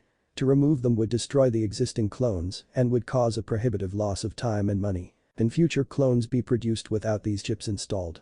asked Master Swan. "The Republic will accept the initial batches of 50,000 with chips if this can be done." Perking up, Lama Su said, "Well, the customer is always right as they say. That we can do. It will also save expenses in the long run as behavioral modification chips are quite expensive to install.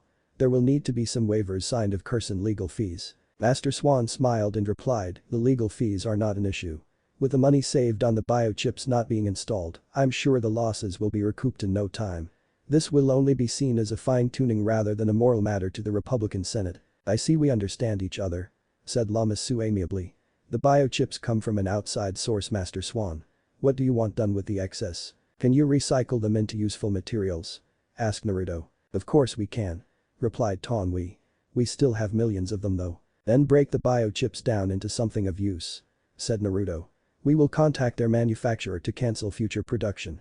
That contract is an entirely separate issue, so simply dispose of them as they come in." "In that case let us proceed with the paperwork after we complete the inspection," replied Lama Su. It took hours to get everything discreetly signed over, but once the work was done, Naruto and Bolter reported into the Jedi Council without further delay. They had no idea that they had defused a ticking bomb planted by the Sith Lord Darth Sidious that might just change the future of the galaxy. Time skip Year 23 BBY. 4 worlds, planet Coruscant, Galactic Senate District, Senator Amidala's penthouse. Senator Padme Amidala of Naboo was assessing her situation. She'd been a senator for 4 years now and was facing a crisis. The separatist movement started by Count Dooku was a threat to the Republic and Padme had been very vocal about it. She'd already had one attempt on her life as a senator and now was getting threats of another.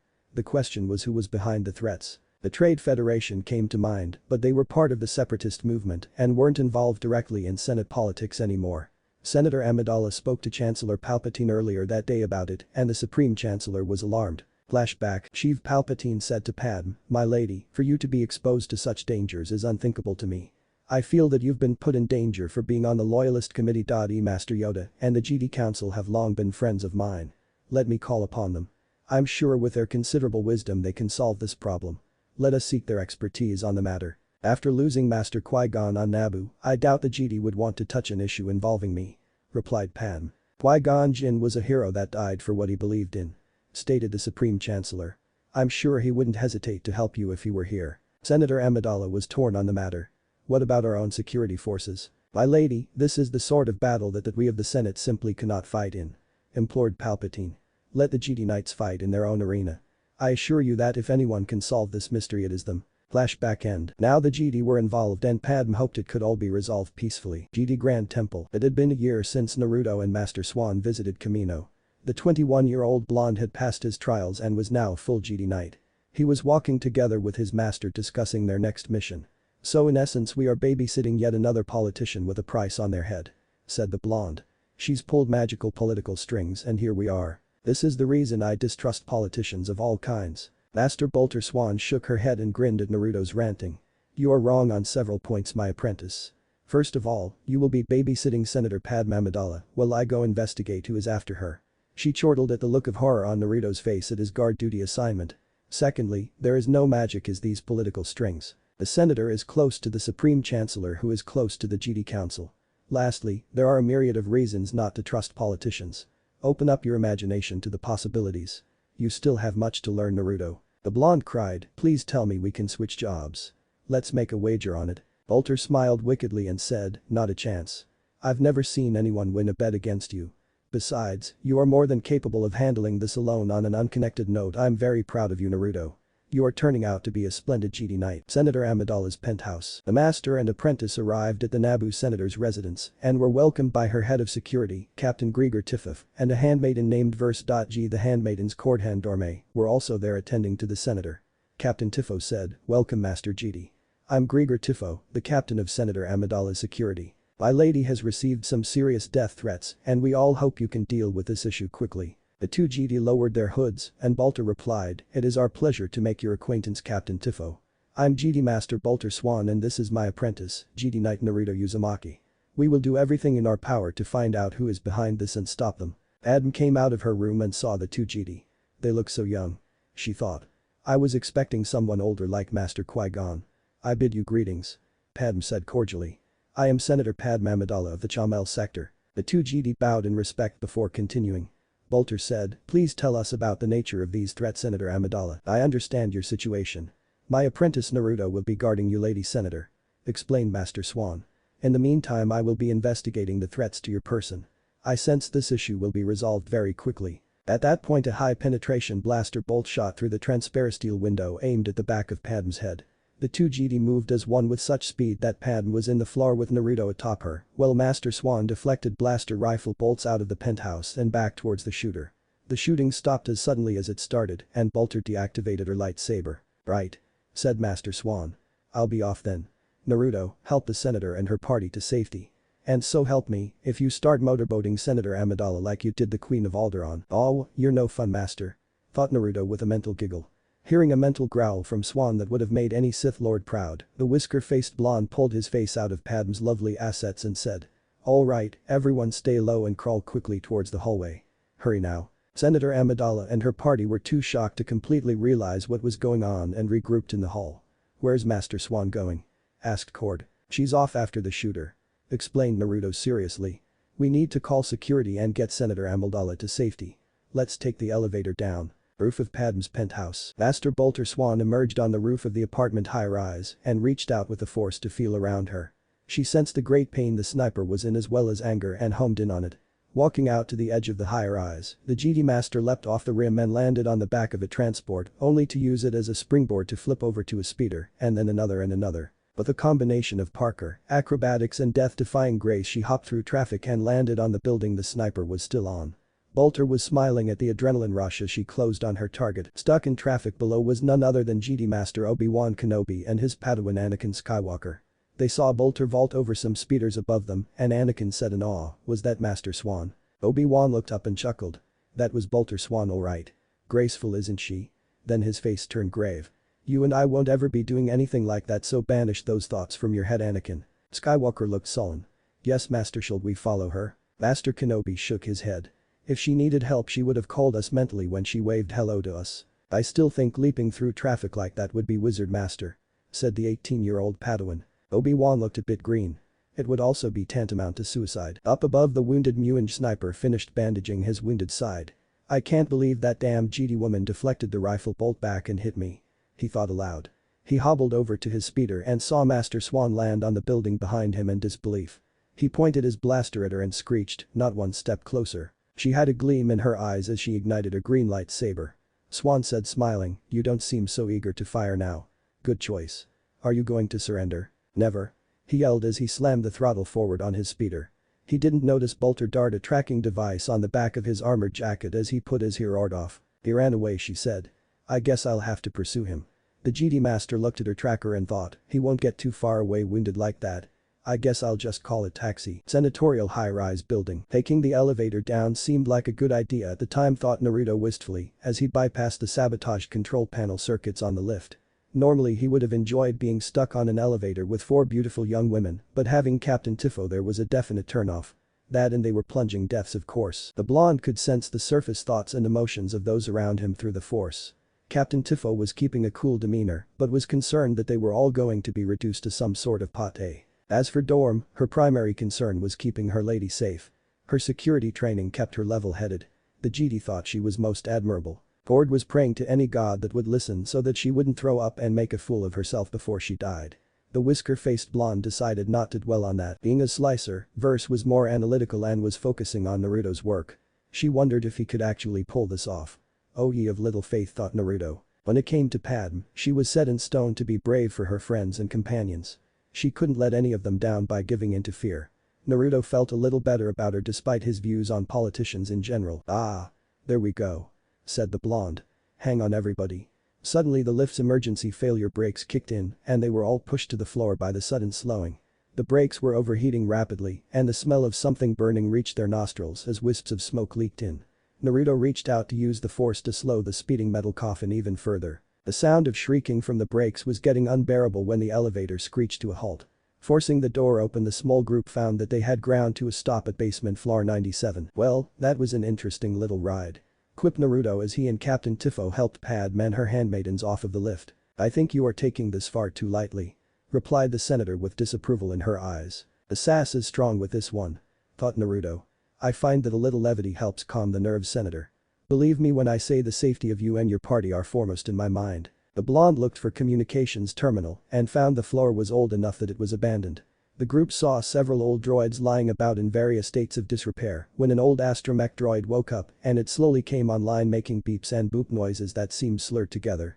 Naruto understood the binary language and looked very puzzled. He said, "This droid is damaged or impaired in some way. It claims we are intruders." Verse added, "It almost sounds like it is drunk." "Is that even possible?" asked Captain Tifo. Nodding, Verse said, "A damaged motivator unit could have that effect. Let me look at it," and a slot with a plasma torch came open and unleashed a burst which the blonde Jedi pulled Verse clear from. He activated his orange lightsaber and the droid squealed in fright before it quickly rolled staggered off. Tifo uttered, "What in blazes?" as the droid retreated shrieking. It was then that they heard moans of mechanical talking and the dragging of metal feet as droids of all shapes and sizes came crawling out everywhere with weapons of all kinds pointed at Naruto and the senator's group. "This is not good," said Naruto as he ushered the others away from danger. Padme said, "I have a bad feeling about this." Soon the droids randomly were taking potshots at the group and Naruto was deflecting the oncoming bolts away as the others fired their blasters at the horde of mindless metal attackers. The blonde soon realized they were being pushed back into a corner and that the whole situation was a trap. Naruto's eyes blazed blue with chakra and he said, "Get behind me and cease fire." As they did, a glowing orange chakra field shaped like a fox's head blazed into existence. It surrounded Naruto, Padme and the others like a force field and soaked up the torrent of blaster fire coming from the herd of zombie-like droids closing in on them. "Just like I showed you, Naruto," said Kurama. "Keep absorbing the energy until it is at the limit and then release it." Naruto was sweating under the strain of absorbing the blaster fire and nodded mentally to his partner. Senator Amidala watched as the blonde drew his hand back and then thrust it forward, releasing both a mighty force push and all the stored blaster fire at once on the unprepared droids. What machines weren't totally destroyed in an instant were crushed into scrap or blown apart by the fusion of chakra and force energies unleashed upon them. When the smoke cleared, it was over. Naruto was kneeling in exhaustion on one knee panting, and the conglomeration of droid types was demolished. The blonde took a deep calming breath and said, "It seems that threat has been dealt with. We need to get to the upper levels in case more hostile droids are loose." Wow, thought Padme. "Who do you think sent them after us, Master Jedi?" she asked. Naruto slowly stood up and dusted himself off. "I would surmise that those droids have been down here on their own for years, Senator. They probably would have attacked us regardless of who we were. Unfortunately, I have no proof either way." He pointed at the smoking pile of debris that was once a mob of haywire droids. "There is no way that a slicer is going to get much evidence out of that." "What about the Trade Federation?" asked the senator. "They often use droids." Naruto looked deep in thought. "It's possible, but it seems a little too obvious to me. Regardless, getting out of here is more important at this juncture." Captain Tifo was forced to agree. "The best thing we can do is get you to the safety of the upper levels, my lady. The Chancellor's security forces will no doubt investigate this for us." Naruto frowned. "That's only if it serves the Chancellor's own self-interest." Senator Amidala noticed the look of distaste on Whiskered Jedi Knight's face, and she asked, "Is there a problem, Master Naruto?" Naruto looked at the fiery woman and said, "No, it is as Captain Tifo says. Getting you and your handmaidens to safety is paramount. The rest can be dealt with later." Intergalactic Banking Clan Headquarters. DD Master Swan tracked down the sniper at the Intergalactic Banking Clan Headquarters that was also in the Senate District on Coruscant. Arriving via robo-taxi, she hopped out and entered through the main entrance. A secretary stopped her before she could get on the elevator up and said, "I'm sorry ma'am, but I'll need to see your Banking Clan membership card to let you use the elevator." Bolter turned to the woman and said in a commanding voice, "You've seen my membership card." "I've seen your membership card," parroted the secretary. "Please carry on and have a nice day," said Master Swan smoothly. The woman droned, "Please carry on and have a nice day." She motioned towards the elevator and Bolter got aboard with no further trouble. Using her tracker, the GD Master proceeded to floor 57, Suite C, and carefully listened through the locked door. She heard two voices, the sniper and another male. "Why did you come here, you idiot? The GD is probably following you," asked the male voice. "What was I to do?" asked the sniper. "Go to a hospital and try to explain how I was shot with my own rifle. I hired you to take out Senator Amidala, not make excuses for your failure," ranted the male. "You came highly recommended as one of the best by Lord Tyrannus. I should sue you for breach of contract." "Breach of contract?" growled the assassin. "I'm sure failing a hit on a member of the Republic Senate would hold up well in court." Having heard all the evidence she needed, Master Swan used a force push to pry open the door and said, "GD business. Do not move." In a commanding tone. The assassin just held his hands up in surrender, but the other male, a Muin banker, pulled a small blaster and fired 3 shots at the GD. Bolter deflected the bolts with her hand before pulling the blaster away from the banker using the force. "Are there any other acts of stupidity you want to commit before I take you in?" she asked. The banker screeched, "You can't prove anything. I want my lawyer." The GD Master rolled her eyes. "This kind of idiocy I can do without. I wonder how Naruto is doing." Senatorial high-rise building basement levels. Naruto led the others along using the force to guide him and eventually came to a lift that led back to the upper levels. In front of the lift's entrance stood a single individual, a bone-white Dathomirian female who was sworn to Count Dooku personally as a Sith assassin. This was Asajj Ventress. K. It was her first mission for Darth Tyrannus since completing her training under him, and she was determined to bring Senator Padme Amidala's head on a platter to the Count. Ventress was confident in her new skills and planned to make an example of the upstart senator and anyone else who interfered. The blonde GD could feel the sheer hatred radiating off Ventress and said, "Captain Tifo, it appears we have an issue I will have to deal with alone. Take the senator and her handmaidens to the lift and go to the surface. Don't look back." Padme immediately spoke up. "We will not leave without you, Master GD. We can support you with blaster fire." She was immediately reminded of Qui-Gon Jinn when Naruto shed his outer robes and said, "For your safety, Senator, please do as I say. Tifo, attend to your mistress's safety above all else." He turned to Ventress and asked, "I don't suppose you'll let my charges pass freely, will you?" Ventress activated her twin red lightsabers and snarled, "You are dead, GD." Naruto activated his orange lightsaber and said, "You are straightforward. I like that." He slid into his Kyuubi style and bared his lengthened canines. Then he exclaimed, "Let's get wild." The last thing the Sith assassin was expecting was a peace-loving GD to use the Gyro style and attack her with a ferocity second to none. After recovering from her initial shock, Ventress took the offensive only to find she was being battered back. Her ice blue eyes widened as she felt the tempo increase and started trying to push Naruto back with a blade lock. Then Asajj felt herself sliding back on the smooth floor. Captain Tifo whispered, "Let's go my lady." As he ushered Padme and her 3 handmaidens past the vicious GD duel going on. They made it safely into the lift and her handmaiden Dorm was about to press the buttons to take them to the safety of the upper floors when Senator Amidala raised her hand. "We will wait for Master GD Naruto to join us," said Padme. Rieger Tifo replied, "But my lady," but was cut off by Padme's glare. "We will wait," repeated the senator in an imperious tone. The security captain deflated and he thought, she never took orders too well. Meanwhile, Naruto and Ventress were engaged in a violent dance of death and Asajj found herself getting more and more angry. The collateral damage was racking up quickly and Naruto cut a platform between them out, meaning she would have to leap up to his level to re-engage him. Worse still, Naruto had been thrashing her with Terra's Kasi whenever they locked blades. She was bruised and hurting and now sported a massive shiner from being punched in the eye. Damn it, that hurt. What a cheap shot. She thought angrily. And now he has the high ground. Naruto's blazing blue eyes were glaring down at her and beckoning Asajj to come face her death. She was of 3 minds on the matter. "I'm gonna get you sucker," was her first thought. Her second thought was, "How would you like a job? Come to the dark side. Count Dooku is hiring and we have great benefits." Her third thought she actually went with though. "Savor your victory while you can, Jedi. You have won this round." The blonde watched Ventress stalk away steaming in anger and decided it was best to leave well enough alone. He had to bite his tongue to keep from saying, "Let's do this again sometime." Or "You're cute when you're angry."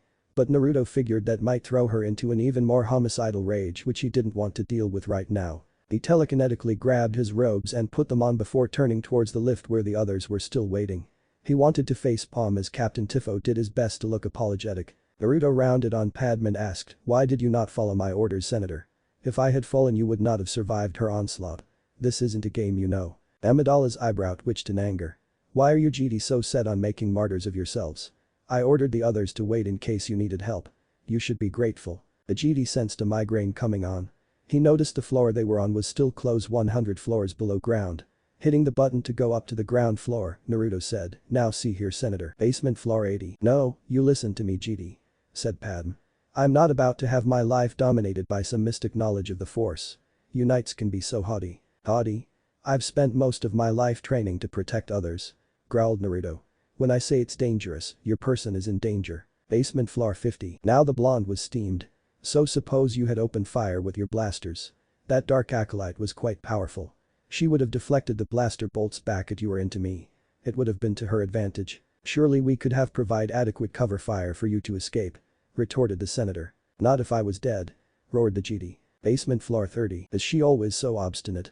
Naruto asked the others. Captain Tifo just cringed while the 3 handmaidens Cord, Verse and Dorm all nodded rapidly from outside of Padme's peripheral vision. "Obstinate?" shrieked the short brunette senator.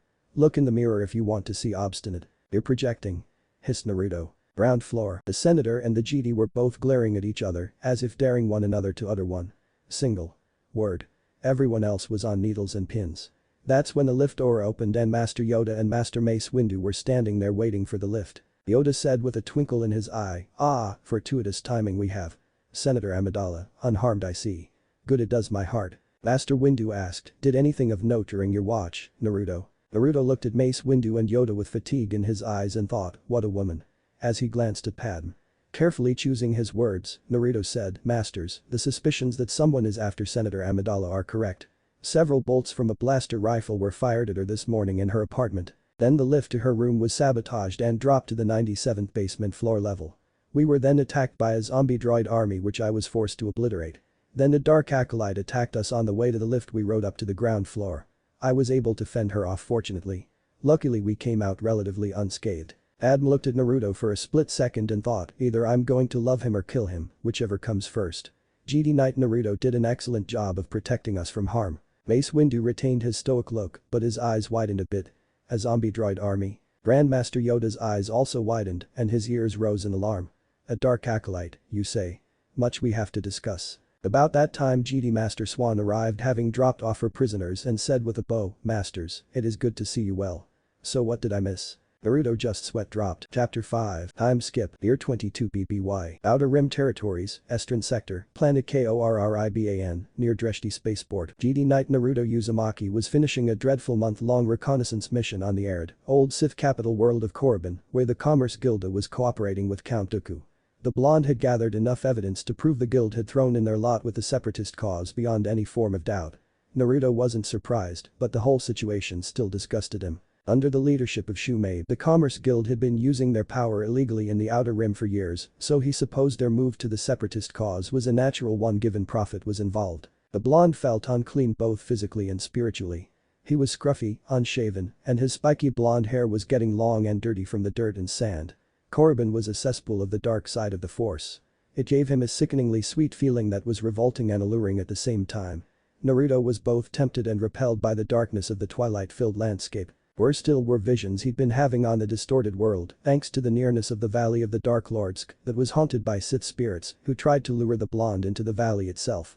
They promised him power and knowledge beyond comprehension, but Naruto was wise enough to simply avoid the trap that so many Force users had fallen into before. The young GD Knight also had visions of a war on the desolate planet called Geonosis on the last night he spent on Korriban.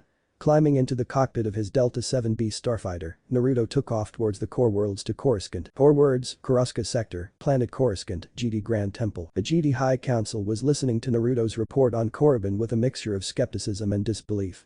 Naruto was talking to them via holographic projection.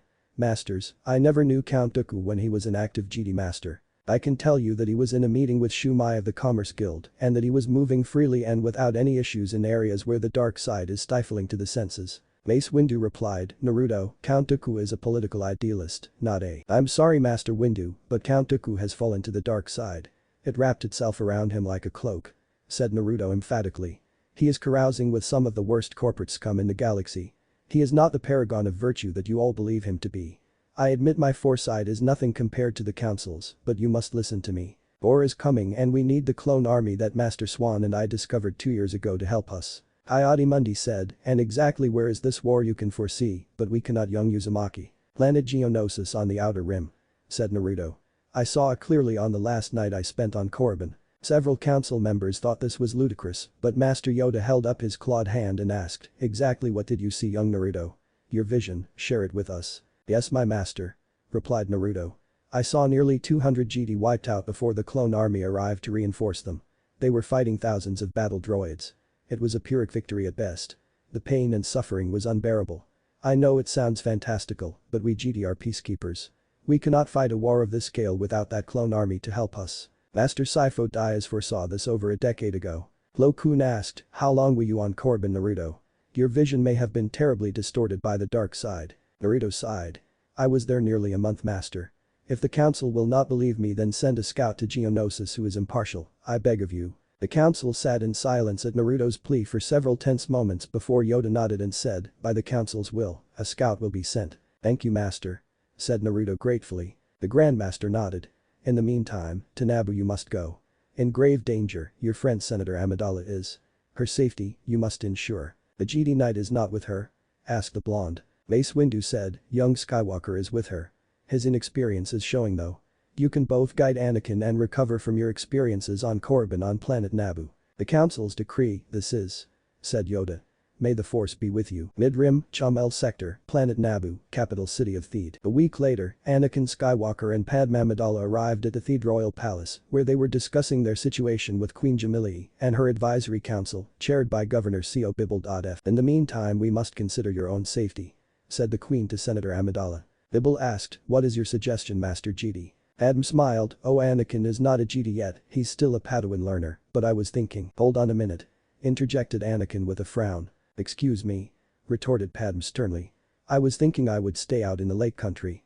There are some places out there that are very isolated. And excuse me but I am in charge of security my lady. Said the Padawan angrily. Co Bibble and Queen Jamilia glanced at each other dismayed and Bibble said, begging both your pardons, but I meant that Master GD. As he motioned beside them. The currently bearded Naruto was standing there plain as day. He said, hello there Senator Amidala, Anakin. It's good to see you both so spirited. Naruto Uzumaki. Asked the Padawan in shock. How long have you been here?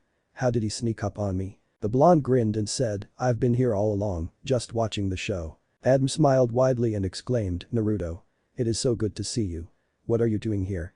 Then she came over to him with an appraising eye and said, lose the beard. It makes you look old. Naruto's sweat dropped.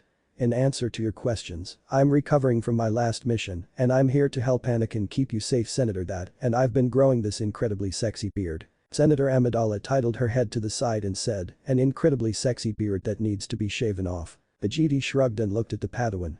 Unless you have a better idea, Anakin, I think it would be wise if we took advantage of the Senator's knowledge in this instance. This is her home and if Lake Country is secluded then so much the better. Skywalker put on a fake smile and said, sorry my lady, Lake Country it is. Perfect, it's settled then. Said Queen Jamilia with a grateful nod towards Naruto. Beyond Outer Rim, planet Kamino, Topoka City. Having only a Kamino saber dart as evidence, Obi-Wan Kenobi was pursuing the sole clue he had on the bounty hunter after Senator Padme Amidala. It led him to the planet Kamino, where Jedi Master Bolter Swan was temporarily the acting liaison for the Jedi Order. Obi-Wan landed during a torrential rainstorm and found Master Swan waiting for him at the landing pad entrance. She looked at Kenobi's drenched appearance and said with a smirk, welcome to Topoka City, Obi-Wan. I've been expecting you. I received your transmission and have found that there is a bounty hunter residing here. He's the genetic template for the clone army and goes by the name Jango Fett. Master Kenobi asked, do you have any background on him? Bolter replied, not much, he keeps to himself. Jango Fett has an unaltered clone of himself named Boba Fett for a son and uses Mandalorian weapons and armor. He has a reputation of being one of the best bounty hunters in the galaxy. I can't tell you much more as I've never actually met him. I'm sure that the Kaminoans could set up a meeting for you though. Do you want me to join you? No. Said Obi-Wan. You already have your hands full with your duties here. I just want to talk to this bounty hunter and find out who hired him. Hopefully it won't resort in a violent conflict of interests. I wouldn't count on it. Said Bolter. I'll keep my communicator active just in case. Actually I have a better idea. I'm going to set a tracking device on Fett's ship while you go talk to him. Shortly thereafter Bolter set the tracker up on Fett's ship while Master Kenobi talked to Jango Fett about the clone army. By the time Obi-Wan came back to inform her he'd talked to the bounty hunter, Fett was in the process of leaving. What did you find out, Obi-Wan? Asked Master Swan. Kenobi replied, I asked Jango Fett about the creation of the clone army and the details surrounding how he met Jedi Master Sifo Dyas. All he told me was he had never heard of anyone named Sifo Dyas and that he was recruited by someone called Tyrannus. Then I asked him if he'd been to the core worlds recently and he got evasive so I departed. I would say it was all conducted on very civil terms. Bolter's tracker came online and she said with a grin, looks like Fett is already flying the coop. You must have left quite an impression on him. And it looks like I have a bounty hunter to catch. Said Obi-Wan. May the force be with you, Master Swan. Swan waved and replied, and with you, Master Kenobi. Mid-Rim, Chamel Sector, Planet Naboo, Lake Country. Naruto found himself in a strange situation. He felt himself relaxing a bit as all of the spiritual tension that had built up in him on Korriban bled off, yet at the same time his clarity in the force seemed much greater now. I sense some resentment towards me and even jealousy on Skywalker's part. I don't even know why, but I need to clear the air between us. He looked over and saw Anakin staring heatedly at Padme from a distance and her glancing back uncomfortably. The blonde Jedi ambled over to the brunette woman and said quietly, beautiful country out here on Naboo. Reminds me of when I was herding nerfs back on Reinstatement. Padme tried to keep a straight face but couldn't. You are telling me you were a nerf herder, PFFFT. That's hilarious. She burst out into laughter. Naruto looked playfully affronted. Hey, I was a damn good nerf herder. The nerfs all adored me. That elicited another round of laughter from the senator. Naruto felt Anakin's eyes burning holes in his back and said, excuse me a moment while I recover my nerf-hurting pride, Senator Amidala. She made a shooing motion and called after him, you are dismissed, oh noble nerf-herder, and lose the beard. The whole time Anakin had been straining to hear the conversation and was growing angrier by the moment as he sat there.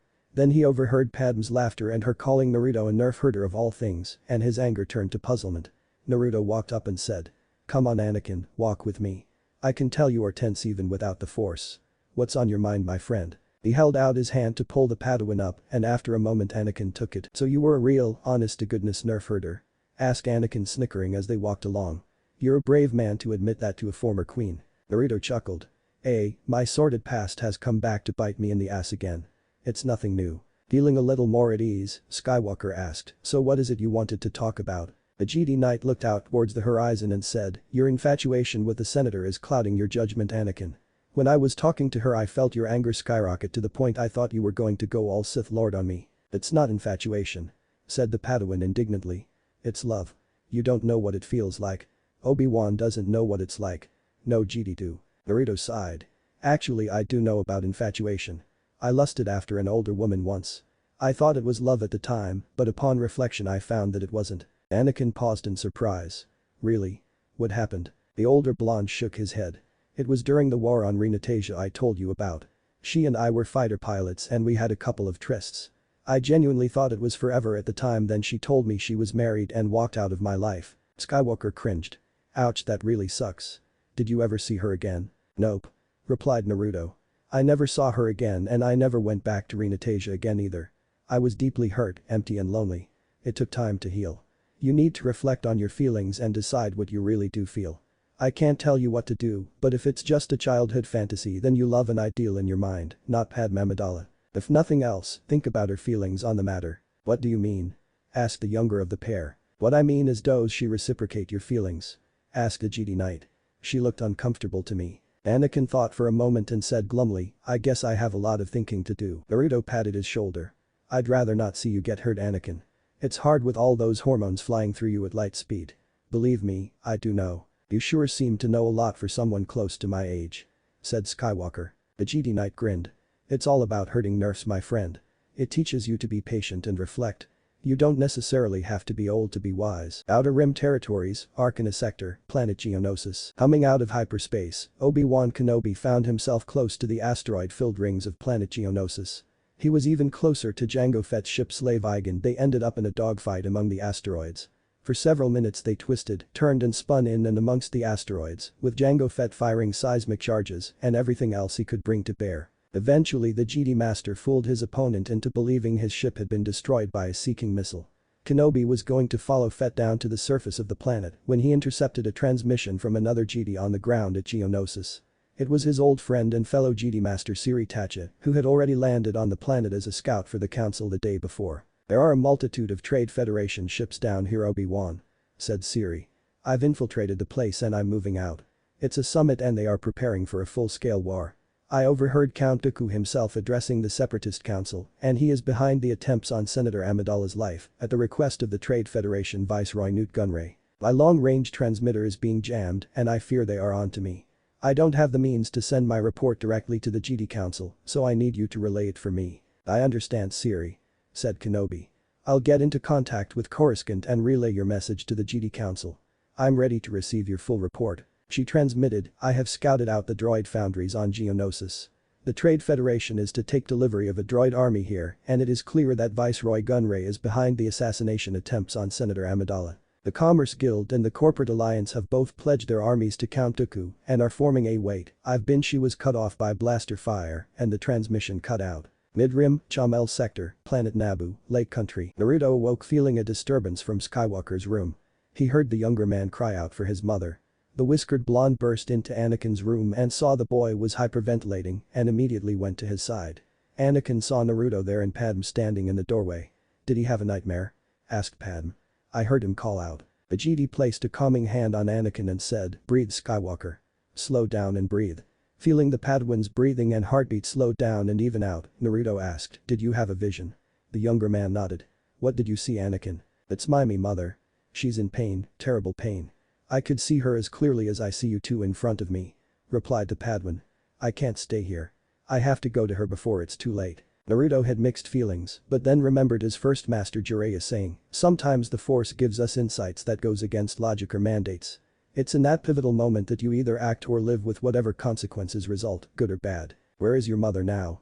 Asked Naruto. Anakin had hope shining in his eyes. She's on Tatooine in the Outer Rim Territories. I'm going to regret this. Said the Jedi Knight. Trust in your feelings, Anakin. You can take my Delta 7B. I will keep an eye on Senator Amidala. The Padawan closed his eyes and shed a single tear. Thank you, Naruto Uzumaki, you don't know how much this means to me. We will wait here for the news from you. Said Naruto somberly as he and Padme saw Anakin off. May the Force be with you. Anakin nodded. And may the Force be with you as well. I will call you as soon as I find something out. The fighter soon took off out into space and made the jump to hyperspace. There he goes. Said Padme in a worried tone. I hope he'll be alright. As do I, replied the Jedi Knight gravely. He's not ready for this sort of thing. I hope he is able to rescue his mother safely. I fear the worst otherwise. Then Padme's eyes narrowed and she growled, incidentally, why was there a painting of a naked woman on the side of your fighter? Not to mention the name booby trap. Naruto was sweating and replied, it's a tribute to my first Jedi master Jiraiya, lover of beautiful women. Bit sexist and indecent, you pig. Roared the brunette. Oh come on senator, it's not that bad. Said the whiskered blonde.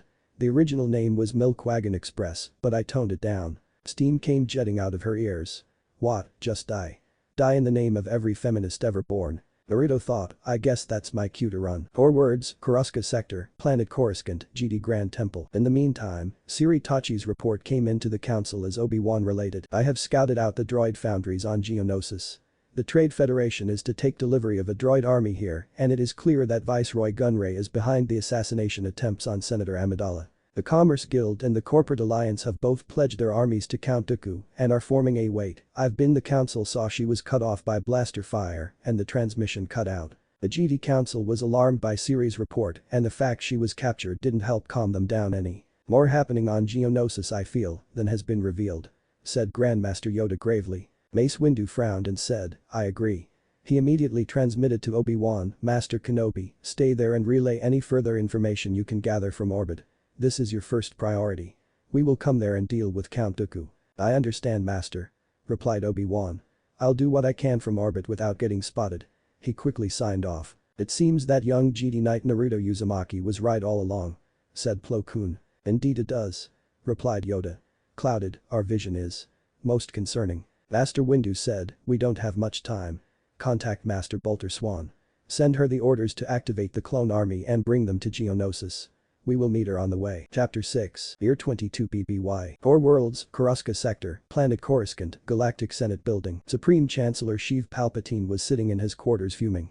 The GD had already started moving on Geonosis and were enlisting the aid of the clone army before he was prepared.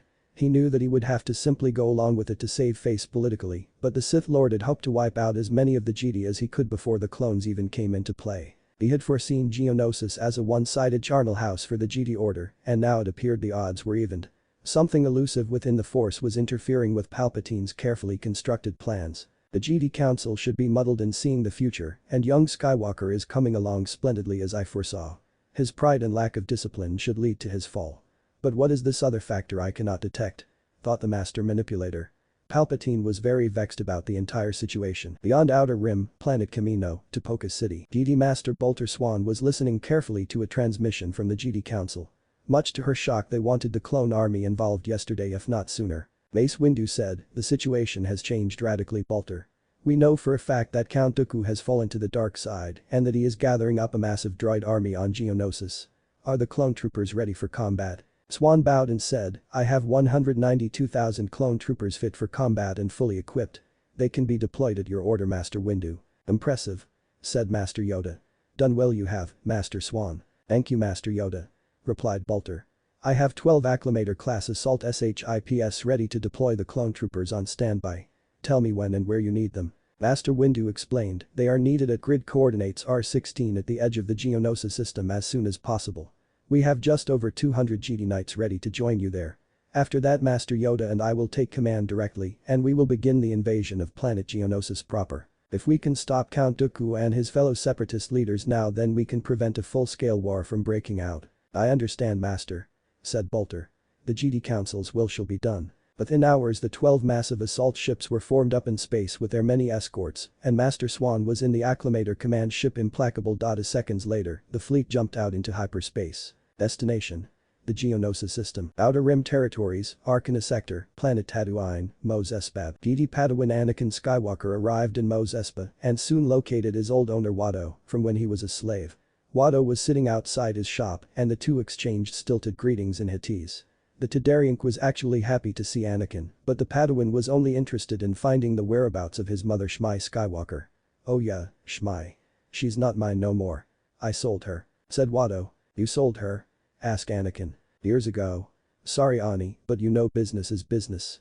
The Tadarian chucked weakly. I sold her to a moisture farmer named Lars, at least I think it was Lars. Believe it or not I heard he freed her and married her. Can you beat that eh? The Padawan frowned. Do you know where they are now? A long ways from here. Replied Watto. Someplace on the other side of Mos Eisley I think. I'd like to know.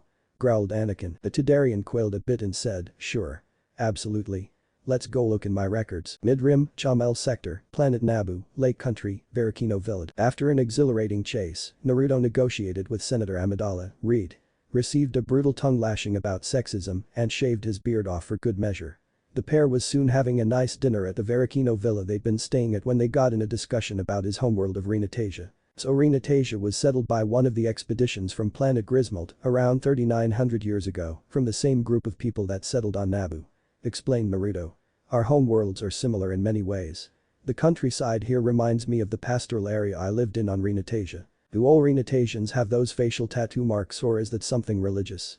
Asked Padme curiously. Naruto smiled weakly and said, actually those are scars I received when I was tortured with a lightsaber. I was 12 at the time and it made me force blind. It took me years to recover. The senator covered her mouth with her hands and gasped in horror. Who would do that to a child? The blonde leaned back a bit and said, the Sith would. They murdered my master and tried to turn me to the dark side with a Sith ritual, but somehow it failed and I managed to escape by the skin of my teeth. That's horrible. Exclaimed Padme. Did the Jedi order catch who was responsible? No. Said Naruto as he took a bite of food. As a matter of fact I've never found out if an investigation was even done. I looked in the archives and the incident is classified by the Jedi Council. I've wanted to do my own research on the matter, but there simply hasn't been time with the Sith on the move and all. One of these days I'll return to the Japral system and discover the truth. I just have to be patient. You don't resent the Jedi Council then? She asked. If I'd been tortured and my master murdered. The blonde smiled. Oh believe me, I am angry as much for Master Jiraiya's sake as I am for mine. I know of a couple of former Jedi that fell to the dark side that know some of what happened. When I catch them, I'll get the information I want one way or another. There's the little matter of the separatist crises to deal with right now. The senator replied, I hope it can be settled peacefully through negotiation. The Galactic Republic is a democracy you know. There's too much tension and too much blood in the air for negotiations now Senator Amidala. Said Naruto gravely. I had a vision of war and bloodshed across the galaxy. There are people just craving it. I pray that vision never comes true, but I fear it will. But who in their right mind would want to war Naruto? Asked the brunette incredulously. The Jedi looked thoughtful for a moment and said, anyone who could profit from it monetarily, territorially or a number of other ways.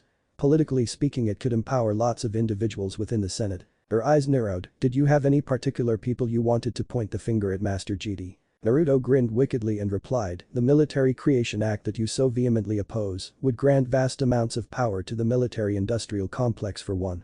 The core world's economic slump could be swept away in one fell sweep if a major war broke out. I know you are a very intelligent and shrewd woman senator. Surely this has crossed your mind at one point or other. She sighed. It has. That's why I've been trying to rally others to the cause of stopping that act, and you've painted a huge target on your back as a result. He replied.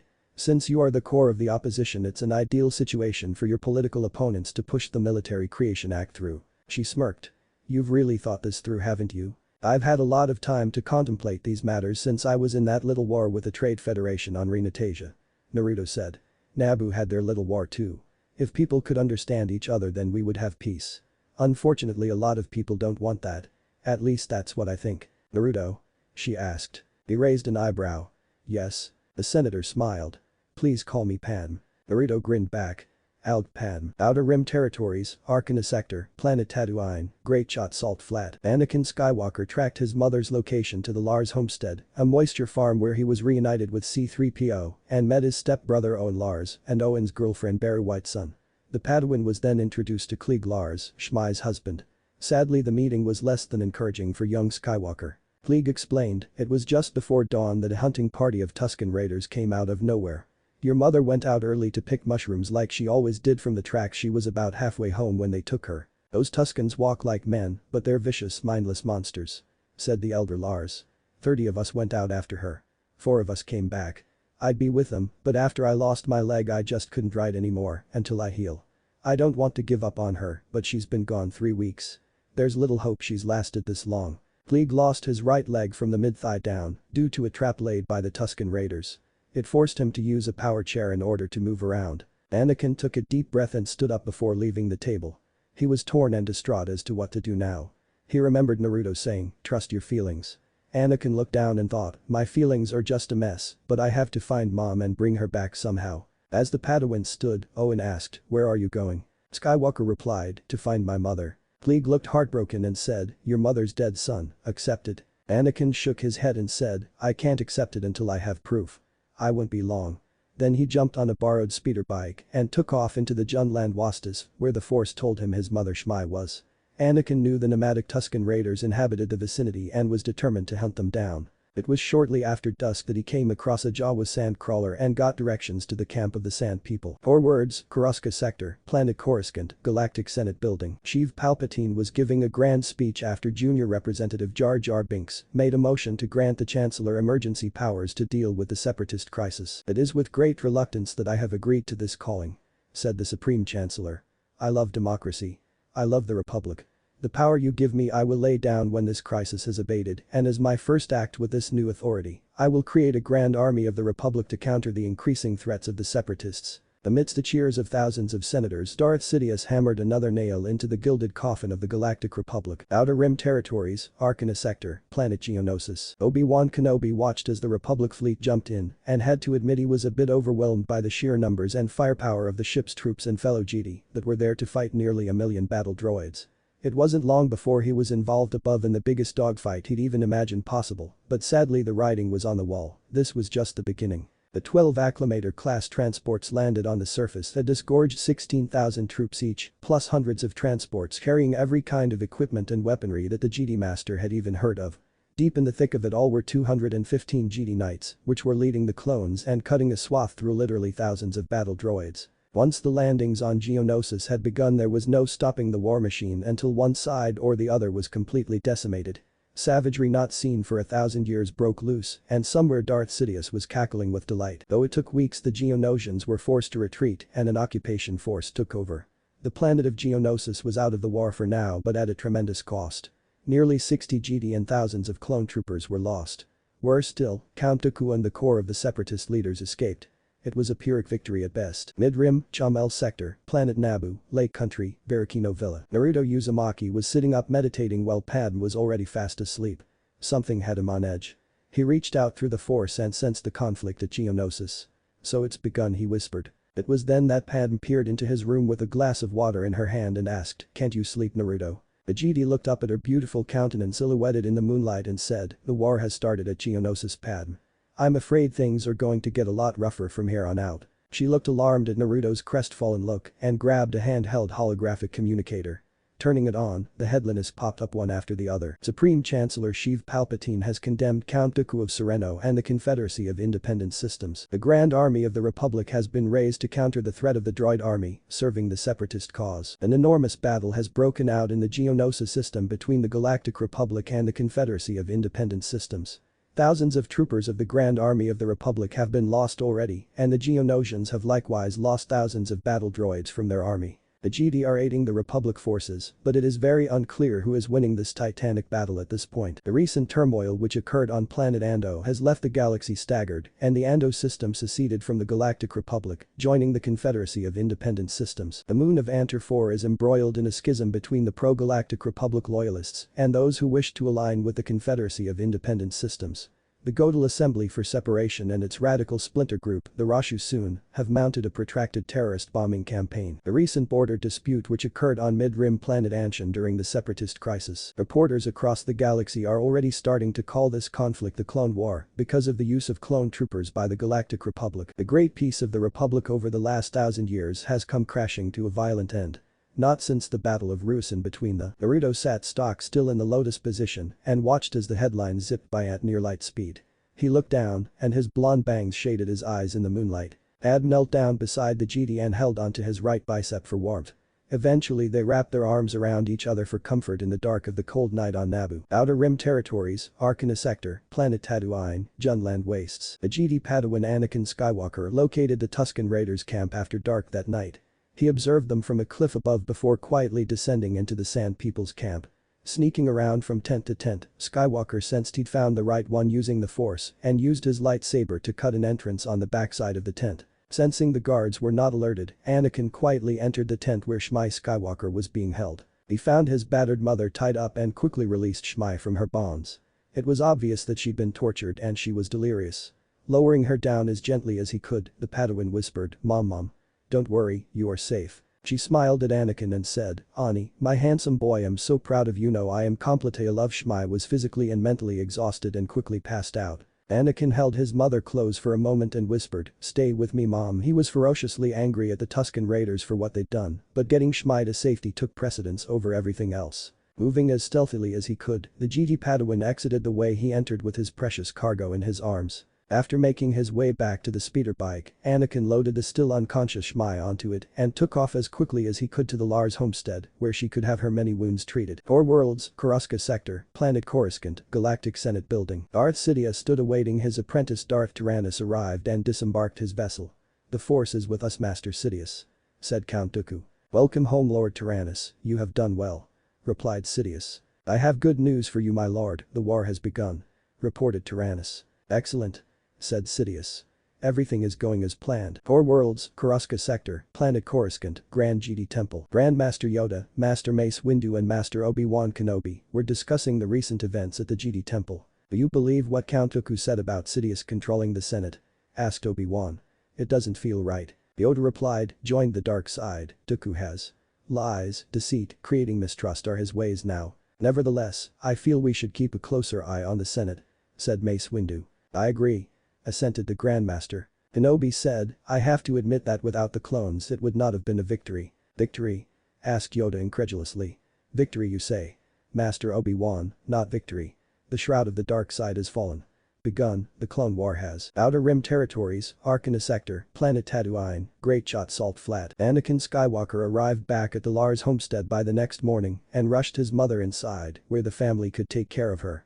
It would be months before she fully revered, but Shmai was alive and to her family that was the greatest gift of all. Pleag was holding Shmai's hand as they talked and Anakin transmitted the news to Naruto and Padme. "You have no idea how happy I am," said the Padawan. "If I'd been even a few days later then she wouldn't have survived." "That's wonderful news," exclaimed Padme. "You don't know how happy we are for you." Naruto nodded in the holographic projection and said, "It's an immense relief knowing that everything turned out well, Anakin." Skywalker smiled happily but then frowned. "Obi-Wan would never have let me go." "You don't know that," said Naruto. "Don't worry about what could have been. Focus on what is. I know that Master Kenobi would be very happy for you." Anakin nodded but seemed disgruntled still. He asked, "Did anything happen I need to know about while I was here on Tatooine?" Padme lost her smile and said, "A war has broken out between the Galactic Republic and the Confederacy of Independent Systems. Thousands have perished on Geonosis already." The Padawan's eyes opened wide. "What? That can't be." Naruto replied, "But it is, Anakin. I hate to cut your reunion with your mother short but we are expected back on Coruscant post-haste. I know you probably want to stay with her for a while, but every GD in the galaxy has been alerted and you and I have been recalled." "What about Padme?" asked Skywalker. "Her safety is important." "I'll be returning to Coruscant with Naruto," replied the senator. "We'll meet you there." Naruto ended to transmission with, "May the Force be with you." 4 Worlds, Koruska Sector, Planet Coruscant, Grand GD Temple. Mace Windu said, "You have been assigned to be a GD General Naruto Uzumaki. You will be in command of the 325th Legion of Clone Troopers, with Clone Commander CC-9076 Checker acting as your second in command." CC-9076 saluted Naruto and said, "I'm pleased to be under your command, General Uzumaki. The men are eager and ready to serve. We are assigned the assault ship Implacable with Captain Rom France. Would you like to inspect the troops, sir?" Naruto's sweat dropped and looked at Mace Windu who raised an eyebrow. "This is the absolute last thing I want to do. Kill me now," thought Naruto. He looked at the Implacable as the troopers of the 325th Legion marched aboard in perfect formation. The blonde turned to Checker and asked, "Is my personal fighter and R4 unit aboard the Implacable?" "Yes, sir," answered Checker enthusiastically. "The men and I admire your sense of aesthetics, sir." "They do?" Naruto thought in wonder. Then the blonde GD envisioned Senator Padme Amidala knocking down his entire legion like dominoes as they all admired his fighter's nose art. Letting out a perverted giggle, Naruto said, "I think we're going to get along nicely, Commander Checker. Let's go and inspect the men." Hours later the Implacable was on its way to Kamino to pick up extra clone combat medics and extra equipment a Legion normally didn't have at its disposal, such as advanced training gear. Checker was talking to the officers in the 325th Legion about it all. General Uzumaki had left the oddest impression on his troops. He treated them all as people instead of clones. Checker said, "He mentioned extra training in covert ops and guerrilla warfare for each and every one of us to minimize our casualties and maximize damage inflicted to the enemy. I thought all of us clone troopers were considered expendable," said a clone captain. "I mean, we're clones. It's all very strange. Agreed Checker. I get the impression our general doesn't think so. Chapter 7, Year 22 BBY. 4 worlds, Corellian sector, planet Corellia orbit. The Implacable had spent weeks in backwater worlds of the Galactic Republic, showing the flag to various populations to make them feel safe and stir up patriotism and local support for the war. In other words, the 325th was traveling around for propaganda purposes in safe areas. They were currently resupplying at Corellia. Jedi General Naruto Uzumaki and his legion thought this was a total waste of time and resources, so Naruto, being Naruto, devised a plan to use this occasion as an extended training period. As they had plenty of opportunities, Naruto drilled his men into the ground on the subjects of differential combat and had all of their fighter pilots cross-trained for pinpoint air-to-ground support as well as space superiority combat. He also had each trooper trained with jetpacks for aerial drop landings. But the clone troopers weren't training alone. Naruto was studying furiously over every Trade Federation incursion in the galaxy over the past 2 decades and the ancient Sith wars.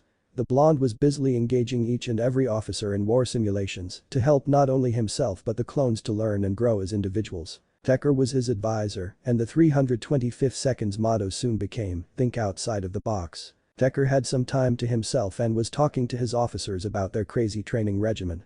One of the lieutenants complained, "If the training doesn't kill us, the clan curses surely will." Another replied, "It isn't like General Uzumaki has been slacking off. At first he was losing in the simulated battles, but now he changes tactics and strategies on the fly so fast that no one stands a chance." "What drugs have you been feeding the general's brain?" Commander Checker. The clone commander laughed. General Uzumaki believes that the Jedi aren't properly trained to lead entire armies, so he is working around the clock to train us and himself into a well-oiled fighting machine. "Well, I have to admit no one else in the galaxy employs their V-19 Torrent starfighter the way our general does," said another lieutenant. "He's one hell of a pilot too." Commander Checker nodded. "He was an ace fighter pilot in the Reinstatement skirmish a few years ago. General Uzumaki said there were so many clankers in the sky that you couldn't keep track of them all. That's why we all need to have our heads on swivels when flying. I don't know about you boys, but I can't wait to put all this training to work. We're going to be bloody brilliant." 2 days later, the Implacable got its first real call to duty by the Jedi Council. Both Naruto and Checker were on the bridge, as well as Captain France. The holographic communicator had both Mace Windu and Grandmaster Yoda in it. Master Windu explained, "If the Confederacy of Independent Systems captures the Leua system, they will be able to use it as a springboard to the nearly a dozen different systems in the Centrality sector. The Implacable and her escort group are to go to the Leua system and prevent that from happening. General Uzumaki, your group is all we can spare for now, so deploy your forces with care." Yoda added, "Backup we will send when we can, but hurry you must. May the force be with you." Within minute the staff of the 325th was being briefed on the planet Leua VC, which would be their baptism of fire. The Leua system is along the Kadma conduit trade route in the Centrality sector. Aside of it being an important trading port, the planet Leua V is known for its many universities. "I know a bit about it because I'm also from the Centrality sector," said Naruto. "The main spaceport is part of the capital Hiria City.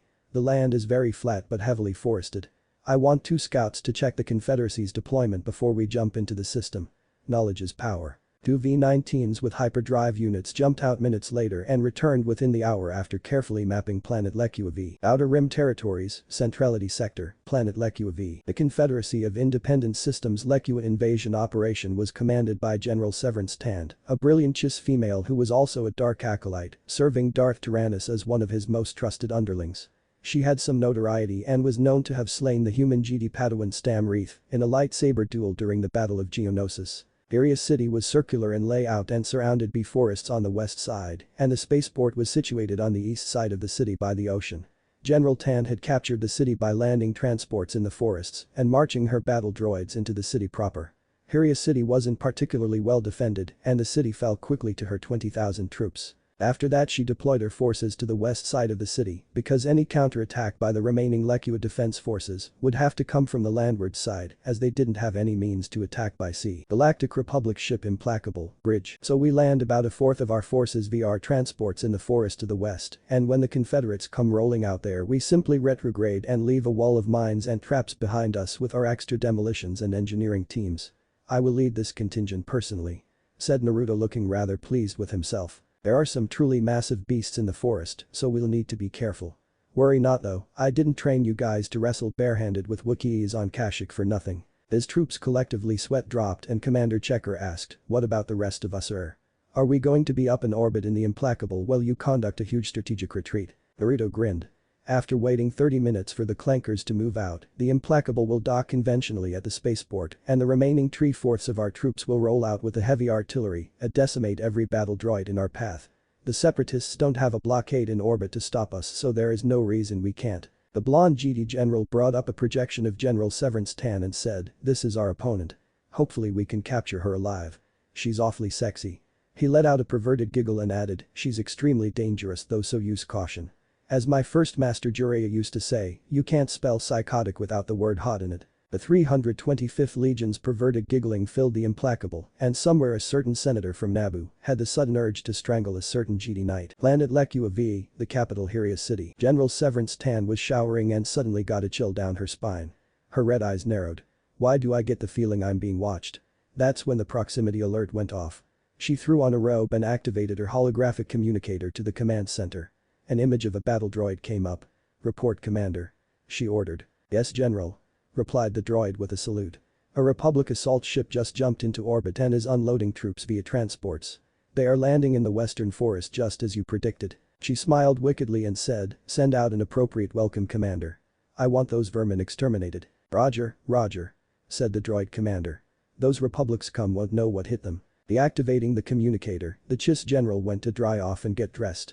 A proper general should always be in a fresh uniform when crushing the enemy after all. Western Forest. Nearly 10,000 B-1 series battle droids were marching out into the forest in perfect rank and file as they walked forward into landmines pit traps. Then they hit ion bombs, a flash flood, a stampede of huge bear-like beasts, and finally the 325th Legion clone troopers lying silently in ambush. "It looks like all is quiet, Commander," said a droid. The command droid replied, "I agree, Lieutenant. Have we spotted the enemy yet?" "Negative. Their transports are withdrawing though," answered the lieutenant. "Do you think they retreated?" "Roger, Roger. We drove them off," said the command droid. The droid's communicator went off. He saluted. "Yes, General." Severance's face appeared in the hologram. "Give me an update, Commander. The Republic cruiser appears to be changing positions. What's the body count?" "Roger, Roger," replied the droid commander. "General, the enemy has made a full retreat. Their transports are returning to the ship and it appears to be moving out towards the ocean to make a jump out." The CIS general narrowed her eyes. "That seemed awfully simple. How many are dead?" "We lost 3.234 out of 9,898, ma'am," said the commander. Dan face palmed. "I meant the enemy body count. How many of the Republic troops have you calculated are dead?" The droid commander said, "Ooh. 3, ma'am." She raised an eyebrow. "3? 3 what?" 300, 3,000. Does not compute," replied the droid. 3 bodies, General. They appear to have been trampled to death in the stampede of animals that took out our left flank." Severance's red eyes widened to the size of dinner plates as her jaw hit the floor. "What the hell have you been doing out there, Commander?" "I'm taking a walk through the forest," answered the command droid. Naruto was listening to the droid commander and General Tan talking. She sounded like she was going to have an aneurysm. The blonde turned to his communicator's hologram showing Captain France and Commander Checker and said, "You may begin your landing, Commander Checker. May the force be with you." Hyria City, General Tan's command center. "What the hell have you been doing out there, Commander?" asked Severance in a rage. "I'm taking a walk through the forest," answered the command droid over the hologram. "General?" asked one of her officer droids. "What?" she screeched. The droid saluted.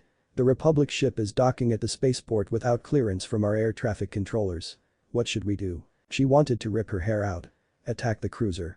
Have all your droids attack the cruiser." "Roger, Roger," said the officer. "Roger, Roger," replied the command droid in the Western Forest as he signed off. "Wait a minute," she replied desperately. Western Forest. Naruto's men were foaming at the mouth to open fire, but something told him to wait. That's when the silent forest echoed with the command droid's orders. "About face. Our new target is the Republic cruiser. March double time." Naruto gave a truly nasty fanged smile as the droid army showed him their backs. Then he said over his comm. "Link. Fire at will." Then the wall of blaster bolt fire from the 325th rushed forward like a tsunami and crushed the droids like rolling thunder. It took the shattered droid army on the Western Forest side of the battle 20 crucial minutes regroup enough to mount a defense. By that time it was really too late to do anything but make a tactical retreat. Naruto was in the vanguard of his forces using wind jutsus like Wind Slash and Great Breakthrough to demolish masses of droids. The blonde kept his men behind him so he could bulldoze the enemy with risking their lives. It was then that General Severance Tan arrived on a speeder bike and launched herself at Naruto like a Sith possessed. She ignited her yellow lightsaber and hissed angrily, "Yao, it was you behind this disaster. I'm going to destroy your GD." Naruto's eyes lit up blue with chakra as he ignited his orange lightsaber. "This one is mine, men. Continue to scrap the droids." Seeing the field clearing rapidly, the Chiss woman said, "You're either overconfident or stupid to not have your men stay behind to save you, GD Knight. And you are even more sexy when you are angry than I imagined," replied Naruto with a perverse giggle. "Let's go. The loser has to pay for dinner. You're dead meat," she roared. Naruto went into his Kyuubi stance and Severance unleashed a lethal bolt of force lightning which he deflected with his lightsaber. She frowned. The force was telling her to retreat. Then the blonde attacked with a brutal combo of Terra's Kasi and the Kyuubi style that was simply too much for her defenses to handle. She rolled back a split second before he could behead her and then the Chiss tried to foot sweep him. He did a handless cartwheel over her and landed behind the blue-skinned woman. She tried to block but Naruto used a wind style gale palm that sent her flying end over end before she skidded to a halt beside her speeder bike. Realizing she was outmatched in a duel, Severance jumped on her speeder and withdrew. Naruto was left standing there and deactivated his saber. What a tough woman. That force lightning stung. Area City, spaceport. Tekker and his men were mowing down every droid in sight and the confused droids were still trying to arrest him for illegally parking a cruiser there. It wasn't until the AT-TES came walking out that the droids realized this was not a mere parking violation. The V-19 Torrents were zooming around up above the Implacable in a huge dogfight with the Vulture fighters and the Implacable herself was firing her lasers at any targets of opportunity that came into range. "It looks like we caught the clankers with their pants down," cheered a lieutenant. Tekker found himself caught up in the wave of enthusiasm but said, "Advance with caution, men.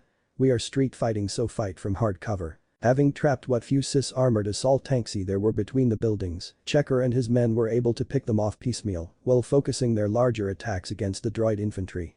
Tekker also kept his troops advancing carefully and keeping their casualties to a minimum as Naruto had instructed. 5 hours later the last of the battle droid army was nothing but smoldering scrap and the Leku system was free of Cis control for the time being. The total wounded or dead for the 325th was only 3%, which was astounding for their first campaign. Severance was utterly humiliated. She'd been outfoxed tactically and then had to run away from a lightsaber duel. As she had never been defeated before, the bitter wine was hard to swallow.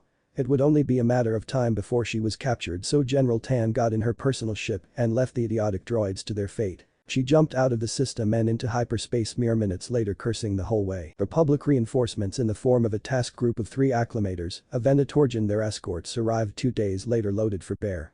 Master Luminara Unduluk arrived with the 41st Elite Corps and her Padawan Barriss Ophiel. The two arrived when Naruto himself was lighting a pyre for those who died as the clone troopers 325th looked on solemnly. Master Unduli was surprised to say the least that someone would build a pyre for clones that died in battle. It wasn't that she didn't approve, but most people didn't give clones a second thought. She also sensed something stirring in her Padawan Barriss, admiration. Padawan Barriss Ophi was far more of a scholar than a fighter. That wasn't to say she wasn't a skilled warrior, but the Padawan was becoming disillusioned with the war. So many of her friends had died at Geonosis, and no one seemed to care about the ideals of the GD Order or the darkness that pervaded the Galactic Republic these days. She asked her master, "Who is this GD general who holds the lives of his men so dear that he's lit a memorial for them?" Luminara Unduli saw a light in her Padawan's eyes that she hadn't seen since Barriss was very young and very innocent. "That's General Naruto Uzumaki, who we came to reinforce. He is very bright in the Force. Would you like to meet him?" Barriss looked at Naruto with admiration. "This is how all GD Knights should be. He seems to hold all life precious." Ophi turned to Luminara and replied, "I would like to meet Master Uzumaki." Master Unduli and her Padawan went over to Naruto after the short ceremony was over and the clone troopers boarding the Implacable. Luminara walked over to the blonde and said, "GD Knight Naruto Uzumaki, you were Master Bolter Swan's apprentice, correct?" The blonde nodded and replied, "Bolter Swan is a great master. I'm honored to have been her Padawan. I'm afraid you have me at a disadvantage, master." The Morilan GD smiled and said, "I'm GD Master Luminara Unduli and this is my Padawan Barriss Ophi. We are pleased to meet you." Naruto bowed and said, "Likewise. What can I do for you, Master Unduli?" "I saw you light a pyre for the dead, that's quite noble of you to do," answered Luminara. "Most commanders wouldn't bother." The blonde frowned and stated, "We GD Knights are responsible for every life of every man we lead. The least we can do is honor their sacrifices. Wouldn't you agree?" Barriss nodded emphatically. "I completely agree, Master Uzumaki. We GD must uphold the teachings of the GD Order even during wartime." Luminara had a gleam in her eye. It seems that you feel quite strongly about the subject. That's very admirable, General Uzumaki. Commander Checker marched up and saluted. We're ready to take off for a full resupply and to pick up replacement troops and equipment. Oh, and your fighter is a total write-off. CT-9801 totally demolished her on landing. Oh no. My beautiful fighter, oh the humanity. Sobbed Naruto with anime tears. My beautiful artwork. I guess as long as CT-9801 is alright I'll manage. Luminara and Barris glanced at each other in puzzlement. He's fine, General Uzumaki. Said Checker. I took the liberty of ordering you a brand new Delta 7B as a replacement, sir. Naruto nodded. I understand, Commander. Inform Captain Franz that we'll be leaving port momentarily. I need to check in with High Command before we take off. He turned to Luminara and said. It was nice meeting you both. I need to get moving, I'm afraid. DD Master Unduli asked, what would you think about taking Barris under your wing for a little while, Naruto? I assure you she is most reliable and capable. I believe she could learn a lot under your tutelage. Barris looked surprised, but it was Naruto that was really shocked. Say what? He asked. I've never taught before. I can barely keep myself out of trouble. Luminara laughed melodically. Then it will give you both a chance to learn and grow. She turned to Barris and said with a smile. Try to keep your temporary master out of trouble and learn from him. I think you both need to branch out a bit. Is that alright? The Padawan said, I think I would like to learn from Master Uzumaki. His approach seems a little different. Offie turned to Naruto and said, Master Uzumaki, I am at your service. Naruto gulped and thought, oh. My. God. I'm actually going to have to act responsible. I'll be happy to teach you what little I know. Excellent. Exclaimed Master Unduli. Barris, I leave you in Master Uzumaki's capable hands. Until we meet again, may the force be with you. Galactic Republic ship Implacable. Adwin Barris Offie found herself surrounded by very spirited clone troopers with artwork everywhere. Each fighter, transport and vehicle seemed to have a name and artwork. Some were aggressive, some were comical, and some were a bit raunchy for her tastes. Master Uzumaki, why is everything on this ship decorated? The blonde gave a vulpine smile. Just call me Naruto. The artwork promotes individual expression and helps morale in my humble opinion. Some of the men have a real flair for artwork and are in high demand. Train hard, work hard and play hard. Most importantly, think outside the box and be innovative. Talk to the men. You will learn as much from them as they will you, GD Commander Offie. I hate war but we are stuck in one. The quicker we get it over with, the sooner we GD can go back to being the peacekeepers we were meant to be. Offie looked a bit amazed and Naruto asked her, so what do you like to do? Well, I like reading and studying ancient GD texts. Said Barris. It's not much help during a war though. The blonde smiled, nonsense. I'm learning a lot about strategies and tactics from the old GD Sith wars. A lot of knowledge was lost in those times that are just waiting to be rediscovered. I think once this war is over I'd like to do a little archaeology. Maybe then I could discover a way to prevent another war from breaking out instead of fighting in one. Keep reading. You never know what you'll discover. She smiled. You sure are different, Master Naruto. The general replied, I try to be. It takes a lot of different people to make up a galaxy. Chapter 8. Year 22 BBY. Inner Rim, the Slice, Printer System. The Implacable had joined in the hunt for the MALEVOLENCE the Printer System. The massive Confederate warship was damaged badly and slowly being bombarded into scrap metal. With her hyperdrive out it was only a matter of time as far as GD Knight Naruto Uzumaki and his Padawan Barris Offie were concerned. The Implacable had just arrived and were catching up with the Republic fleet as it stood. They were on the bridge with Captain Rom Franz and Commander Checker. That was when they received a transmission from the GD Council. It was Grandmaster Yoda. The diminutive master seemed grave. A mission I have for you, Master Uzumaki. Naruto raised an eyebrow. We are pursuing the malevolence as we speak, Master Yoda. Unnecessary, your presence is. Said Yoda. To lead the ship, more than capable your Padawan will be. To the nearby Aaron sector you must go. A set of coordinates appeared and projected on a map of the galaxy. Count Dooku was tracked there by GD Master Lalonda and his Padawan Barkit B. Help them you must. Do we have any idea why Count Dooku is there to begin with? Asked Naruto. The Grandmaster shook his head. Clouded is the dark side. Solve this mystery, you need to. Inner Rim, Aaron Sector. Hours later, Naruto came out of hyperspace in the Aaron Sector over a planet he couldn't identify. Maneuvering his new Delta 7B Dragon Lady into orbit, he sensed the dark side of the force emanating from the planet below. He also detected the beacon from the Consular-class cruiser Republic banner. He said to his astromech droid, R4, start scanning for the banner on the surface. I'm going to try to signal Master Laland and Barkit. Naruto's scanners showed the planet to be an arid desert, but breathable. They soon located the cruiser banner by a lake that positively reeked of death and evil. Why the hell would they land there? Wondered Naruto aloud. After signaling for either Jedi several times and getting no response, Naruto landed the Dragon Lady beside the Republic banner and found no signs of life at all on board her. R4 started beeping and buzzing in binary, and the blonde got out his macro binoculars. Life forms to the north and to the west R4? Asked Naruto. Looking west he saw a pagoda-like building that appeared to be charcoal-colored. It looked to be ancient. Naruto couldn't see anyone there, but he could certainly feel them. Like the rest of the landscape, they stank of the dark side. Deciding that structure might be bad for his health, the whiskered Jedi looked north and saw a rock formation and a beautiful Twi'lek woman sitting on a rock in front of it in a meditative position. Beyond her appeared to be a small canyon. His initial thought was, what a woman. But then Naruto zoomed in and saw it was none other than Shire Atli. Oh gods, of all the hot Twi'lek women in the universe, why did it have to be her? He lamented. Then she waved at him and blew Naruto a kiss.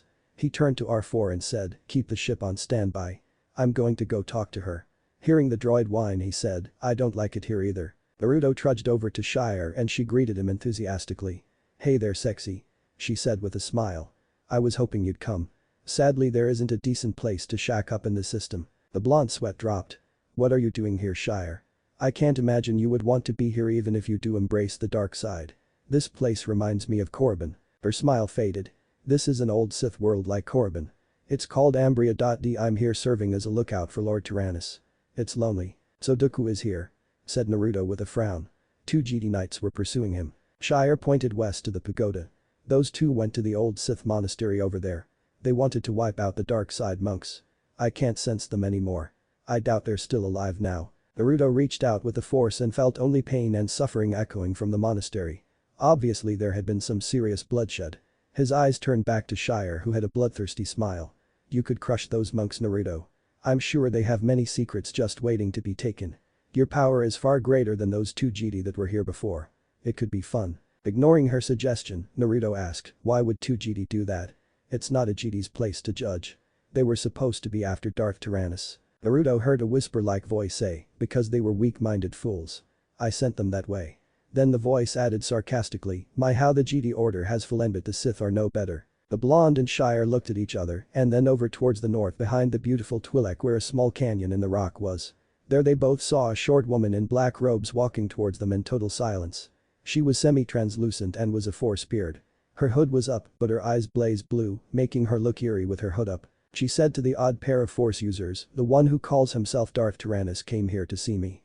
He seems to think I have a holocron or some ancient Sith knickknack he can pass to his master. He actually was arrogant enough to demand it of me. Darth Xana. Naruto had heard of Darth Xana. His thoughts turned to history. Legend has it she slew Darth Bane, one of the most powerful Sith that ever lived and the creator of the Sith rule of 2. She was some kind of Sith sorceress. Shire said, you slew Darth Bane and became the ruling lord of the Sith, why would you kill your own master? That is the way of our order. An individual may die, but the Sith are eternal. Answered Xana in a matter-of-fact tone. Besides, I had learned everything he was willing to teach me. It was time to cast him off. Xana lowered her hood, revealing she was a striking blonde woman with blue eyes. Shire gasped. Naruto, she looks just like you. Xana smiled showing her fangs. Actually, he looks like me. He is of my bloodline. Then she chuckled, isn't that right Kurama? Kurama had been deathly quiet up till now. The ancient fox said. I never thought I'd see you again Xana. I tried to forget you unlike Menma. You know Naruto and Shire were both staring in disbelief. Darth Xana looked self-conscious and said, yes, I had a lover. His name was Menma. He was Naruto's grandfather and raised our daughter who passed our genes down to you Naruto. It's a fluke that you look like a male version of me and that you hold Kurama like Menma did. The Force moves in mysterious ways to bring you here 1,000 years later. Now my question is, why are you here? Shire piped up, I'm the lookout for Lord Tyrannus in case those 2 Jedi survive the old monastery. The Sith Lord stared at Shire in disbelief for a moment and asked, they are one with the Force now. Shouldn't you be fighting Naruto then? Nothing got mentioned about Naruto. Said the Twi'lek with a shrug. It's not my fault old man Dooku forgot. The Force spirit laughed. I get the picture. You want Naruto to destroy Dooku. That's fine. Darth Xana turned to Naruto and asked, what about you Naruto? My mission was to contact Lawland and Barkett so we could capture Tyrannus alive, but that doesn't seem possible now. Replied Naruto. Xana smiled in the same way Naruto always did when he was calculating. So are you going to walk away? Naruto mirrored her smile. No, I'm going to ruin Dooku's day. The ancient Dark Lord pulled her hood up and chuckled menacingly. I shall be observing then. Perhaps this will entertain me. Then she vanished on the wind. "Man, she's got this evil thing down to an art form," said Shire admiringly. The blonde sweat dropped. "Good grief. Well, I'm going to go after Dooku. I can't let him poke around Ambria too much. Will you help me, Shire?" Shire smiled alluringly and said, "I'm seriously tempted, but what's in it for me, Naruto? I've got to go," said Naruto as he walked into the canyon silently. "Oh, come on," pleaded Shire. Inner Rim, the Slice, Printer System, Galactic Republic ship Resolute. In the meantime, GD General Anakin Skywalker and his Padawan Ahsoka Tano watched from the bridge of his Venator-class Star Destroyer, the Resolute. As the Malevolence's remains burned up on the surface of the dead moon of Antar, Ahsoka said, "Gee Master, I'm glad it's a dead moon because you seriously rearranged the landscape." He shrugged. "It's not like it was prime real estate or oceanfront property, Ahsoka. Once the fire goes out we're going to send a team down to see the wreckage and try to figure out where the Malevolence was built.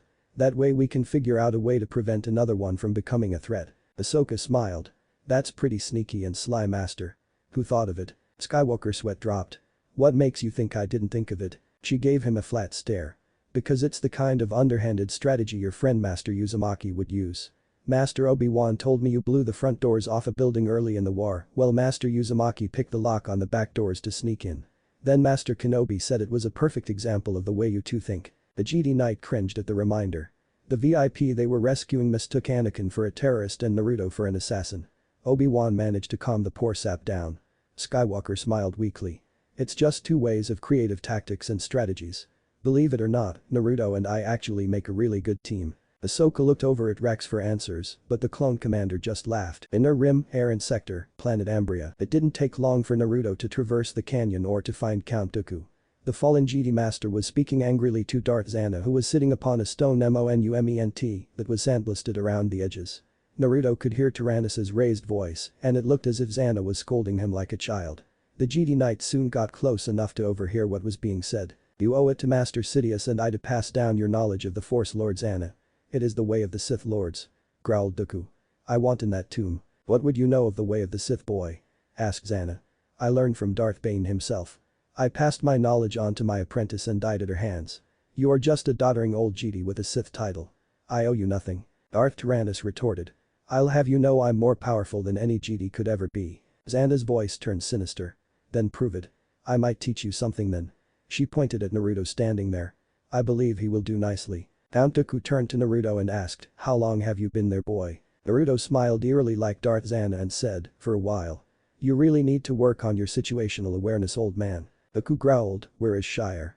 "I didn't sense her death." "You mean the Twi'lek girl?" asked the GD. "She's chasing the other two GD. I guess that means we're on equal footing." "You're no equal of mine, boy," said Tyrannus furiously. "You're right. With those adult diapers slowing you down I might laugh myself to death," replied Naruto. Steam came out of Dooku's ears. "I'll crush you, brat," he roared. Dooku took up his Makasha stance, while Naruto took up his Kyuubi stance. The Sith Lord was a supreme duelist, but had to rely on defensive measures, while the blonde was committed to total offense. At first Naruto was at a disadvantage, but as the battle wore on Dooku found himself being pummeled. The older man felt himself getting weaker and more tired in the battle of attrition, and Naruto was gaining speed and strength. As the two men clashed they started to end up in blade lock after blade lock. Dooku was forced down to one knee by the raw physical power of the younger man, but he wasn't considered a master of the Force for nothing. Darth Tyrannus unleashed a virtual wall of Force lightning that sent Naruto flying as he writhed in pain. The blonde was in agony but was slowly powering his way back to his feet by willpower alone. Then Dooku sent the young man flying into the cliff behind him hard enough to crack the rock and fall upon the hapless GD Knight. Seeing Naruto was down, Dooku collapsed to all fours panting and wheezing. The older man thought the boy isn't dead. "He's a monster. I have to kill him." He looked over at Darth Zana who was sitting there looking thoroughly unimpressed. Dooku rasped out, "I defeated him." Zana gave a fanged smile and said, "He's not dead yet." The bloodied Naruto crawled out of the pile of rocks Dooku buried him in and stood up. The blonde's eyes were blazing blue with chakra and he roared, "Futen. Rasengan," as he threw the wind jutsu at Darth Tyrannus. Dooku saw the disc of death coming at him at impossible speeds and instinctively used the Force to shield himself. The net result was the Rasengan was deflected but sheared the top layers of skin and clothing off Dooku's right arm and upper right leg. The old man screamed as blood flew everywhere. He grabbed his communicator with his good hand and cried out, "Shire. Get me out of here." Seconds later, the Twi'lek girl swooped down in Dooku's ship and pulled the Sith Lord aboard for medical treatment. She grinned at the blonde and said, "You'll have to try harder than that, blondie." Then she took Dooku's ship shot off like a bat out of hell. Naruto spat out some blood irritably and said, well, shit. If Shire hadn't helped him. Naruto picked up his lightsaber and sighed. It was badly damaged in the rockfall and the orange crystal was cracked. Then he heard a very slow clap coming from the Force spirit of Darth Zana. She laughed. You did well, Naruto. You made him angry enough to get sloppy and then capitalized on it. I was entertained. Very nicely done. I'm so glad you enjoyed watching me get my ass kicked, said Naruto sarcastically. Darth Zana got her laughter under control and said, now don't be that way. Since you defeated your foe, I'll teach you something. The blonde scratched his head and said, I really don't think I'm cut out to be a Sith sorcerer. You're not, she said with a sweat drop. You have as much subtlety as getting hit with a brick in the face. Now it was Naruto's turn to sweat drop. What did you have in mind then? I can teach you how to deflect and use force lightning, said Zana. If you had knowledge of that, then I believe your chances against Dooku would improve. Naruto spent 3 days with Darth Zana until he had a firm grasp of force lightning and how to deflect it, i.e. Zana wasn't roasting him alive while cackling hysterically the whole time. She also gave him something rare and precious. A Ghostfire crystal G to repair his lightsaber with. Darth Zana was, secretly, fond of Naruto and hoped he might return one day. The whiskered Jedi found no way of recovering the remains of Master Lolland or Barkett without attacking the Sith monastery, which would have led to a totally unnecessary loss of life. He left planet Ambria to the Force spirits and whisked away from the Aaron sector. The battered blonde reported into the Jedi Council next. He said tiredly, R4, patch me through to Coruscant. Galactic Republic ship Resolute. Meanwhile, Senator Padme Amidala was aboard a T-6 shuttle with C-3PO with a command crew on board the Resolute. She had bid her friends Anakin Skywalker and Obi-Wan Kenobi farewell and was headed to the Galactic Senate on Coruscant. Their little adventure on the Malevolence shook up the poor protocol droid, but it made the senator suspicious. She'd been sent exactly where the Malevolence was in order to negotiate with the banking clan about leaving the Confederacy of Independent Systems. Supreme Chancellor Palpatine had always been a trusted friend, but his sources were in doubt. Somebody knew where to put me in the exact right time and exact right place to become a hostage for that monstrous General Grievous, thought Padme. I need to consult an outside source. The Jedi Council would be a help, but the pretzel logic behind this is a real riddle. Who is twisted enough to think that way? Suddenly the senator got a mischievous smile on her face and giggled. I should have thought of him in the first place. I haven't seen that pervert face to face in a while anyway. She went to the communications officer and said, how would I go about getting in touch with Jedi General Uzumaki Naruto? 4 worlds, Kuroska sector, planet Coruscant, Galactic Senate building. Darth Sidious was looking at his apprentice Darth Tyrannus. Shire brought the Dooku in for medical treatment 2 days ago, covered in blood. Lord Tyrannus was injured badly and after multiple skin grafts was floating in a tank of Bacta to heal. Palpatine was worried. I have no readily available replacements for Lord Tyrannus right now. I can't use Uzumaki and Skywalker isn't ready yet. I discarded Maul. I was going to have Dooku dispose of a Sag Ventress eventually, but she may be useful to me after all. He turned to his medical droid tending Tyrannus and asked, how long will it be until Count Dooku recovers from his injuries? It will take approximately 4 weeks for a full recovery, answered the droid. Darth Sidious snarled. That's too long. How long will it take for his mobility to return? The droid calculated for a few seconds and said, approximately 12 days with considerable cosmetic damage. Sighing, Palpatine thought to himself, nearly 2 weeks then. All that scarring will be a suitable punishment for his failure. Then 12 days it is then. Jedi Grand Temple, Council Meeting Room. Grandmaster Yoda and Mace Windu were receiving Jedi Naruto Uzumaki's report. Planet Ambria you say? Asked Yoda warily. Not good, the Sith locating it. What about Master Lolland and his Padawan, Naruto? Asked Master Windu. Was there any sign of them? Naruto answered, Master Lolland and Padawan Barkett are dead masters. They attacked a Sith monastery and after a great deal of bloodshed I sensed they were killed. The Dark Acolyte Shire Atlee confirmed this for me. She had no reason to lie about such a thing. They fell under the influence of the dark side there. Ambria is much like Korriban. Yoda sighed. A tragedy this is, too many lost already. Were there any signs of Count Dooku? He was the one Master Lolland was tracking, said Mace. Darth Tyrannus was there. I had to face him alone, replied the blonde. I was wounded pretty badly and had to heal for a couple of days. Luckily I roughed Count Dooku up enough to make him leave the planet.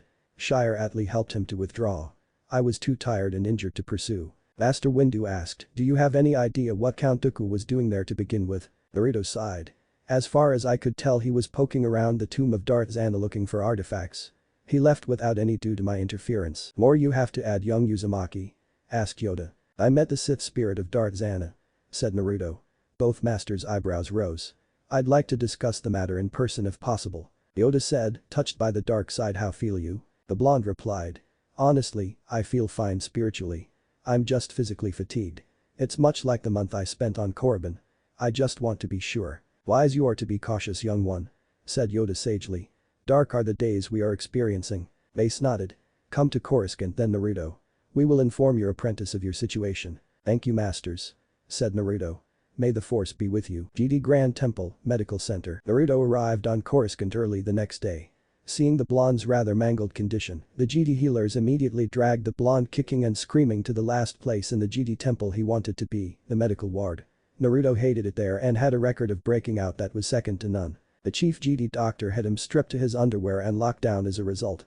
In addition, 2 GD guardians were outside his room to make sure he didn't escape.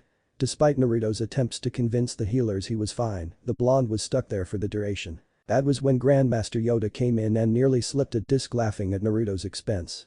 Ho ho ho ho. Caught you at last, they did. Made my day, you have. Ho ho ho ho. Things went predictably downhill for the blonde from there. After getting his laughter under control, Yoda was admiring the Ghostfire crystal. Perfect and untainted it is. A rare and precious gift indeed. Treasure it well.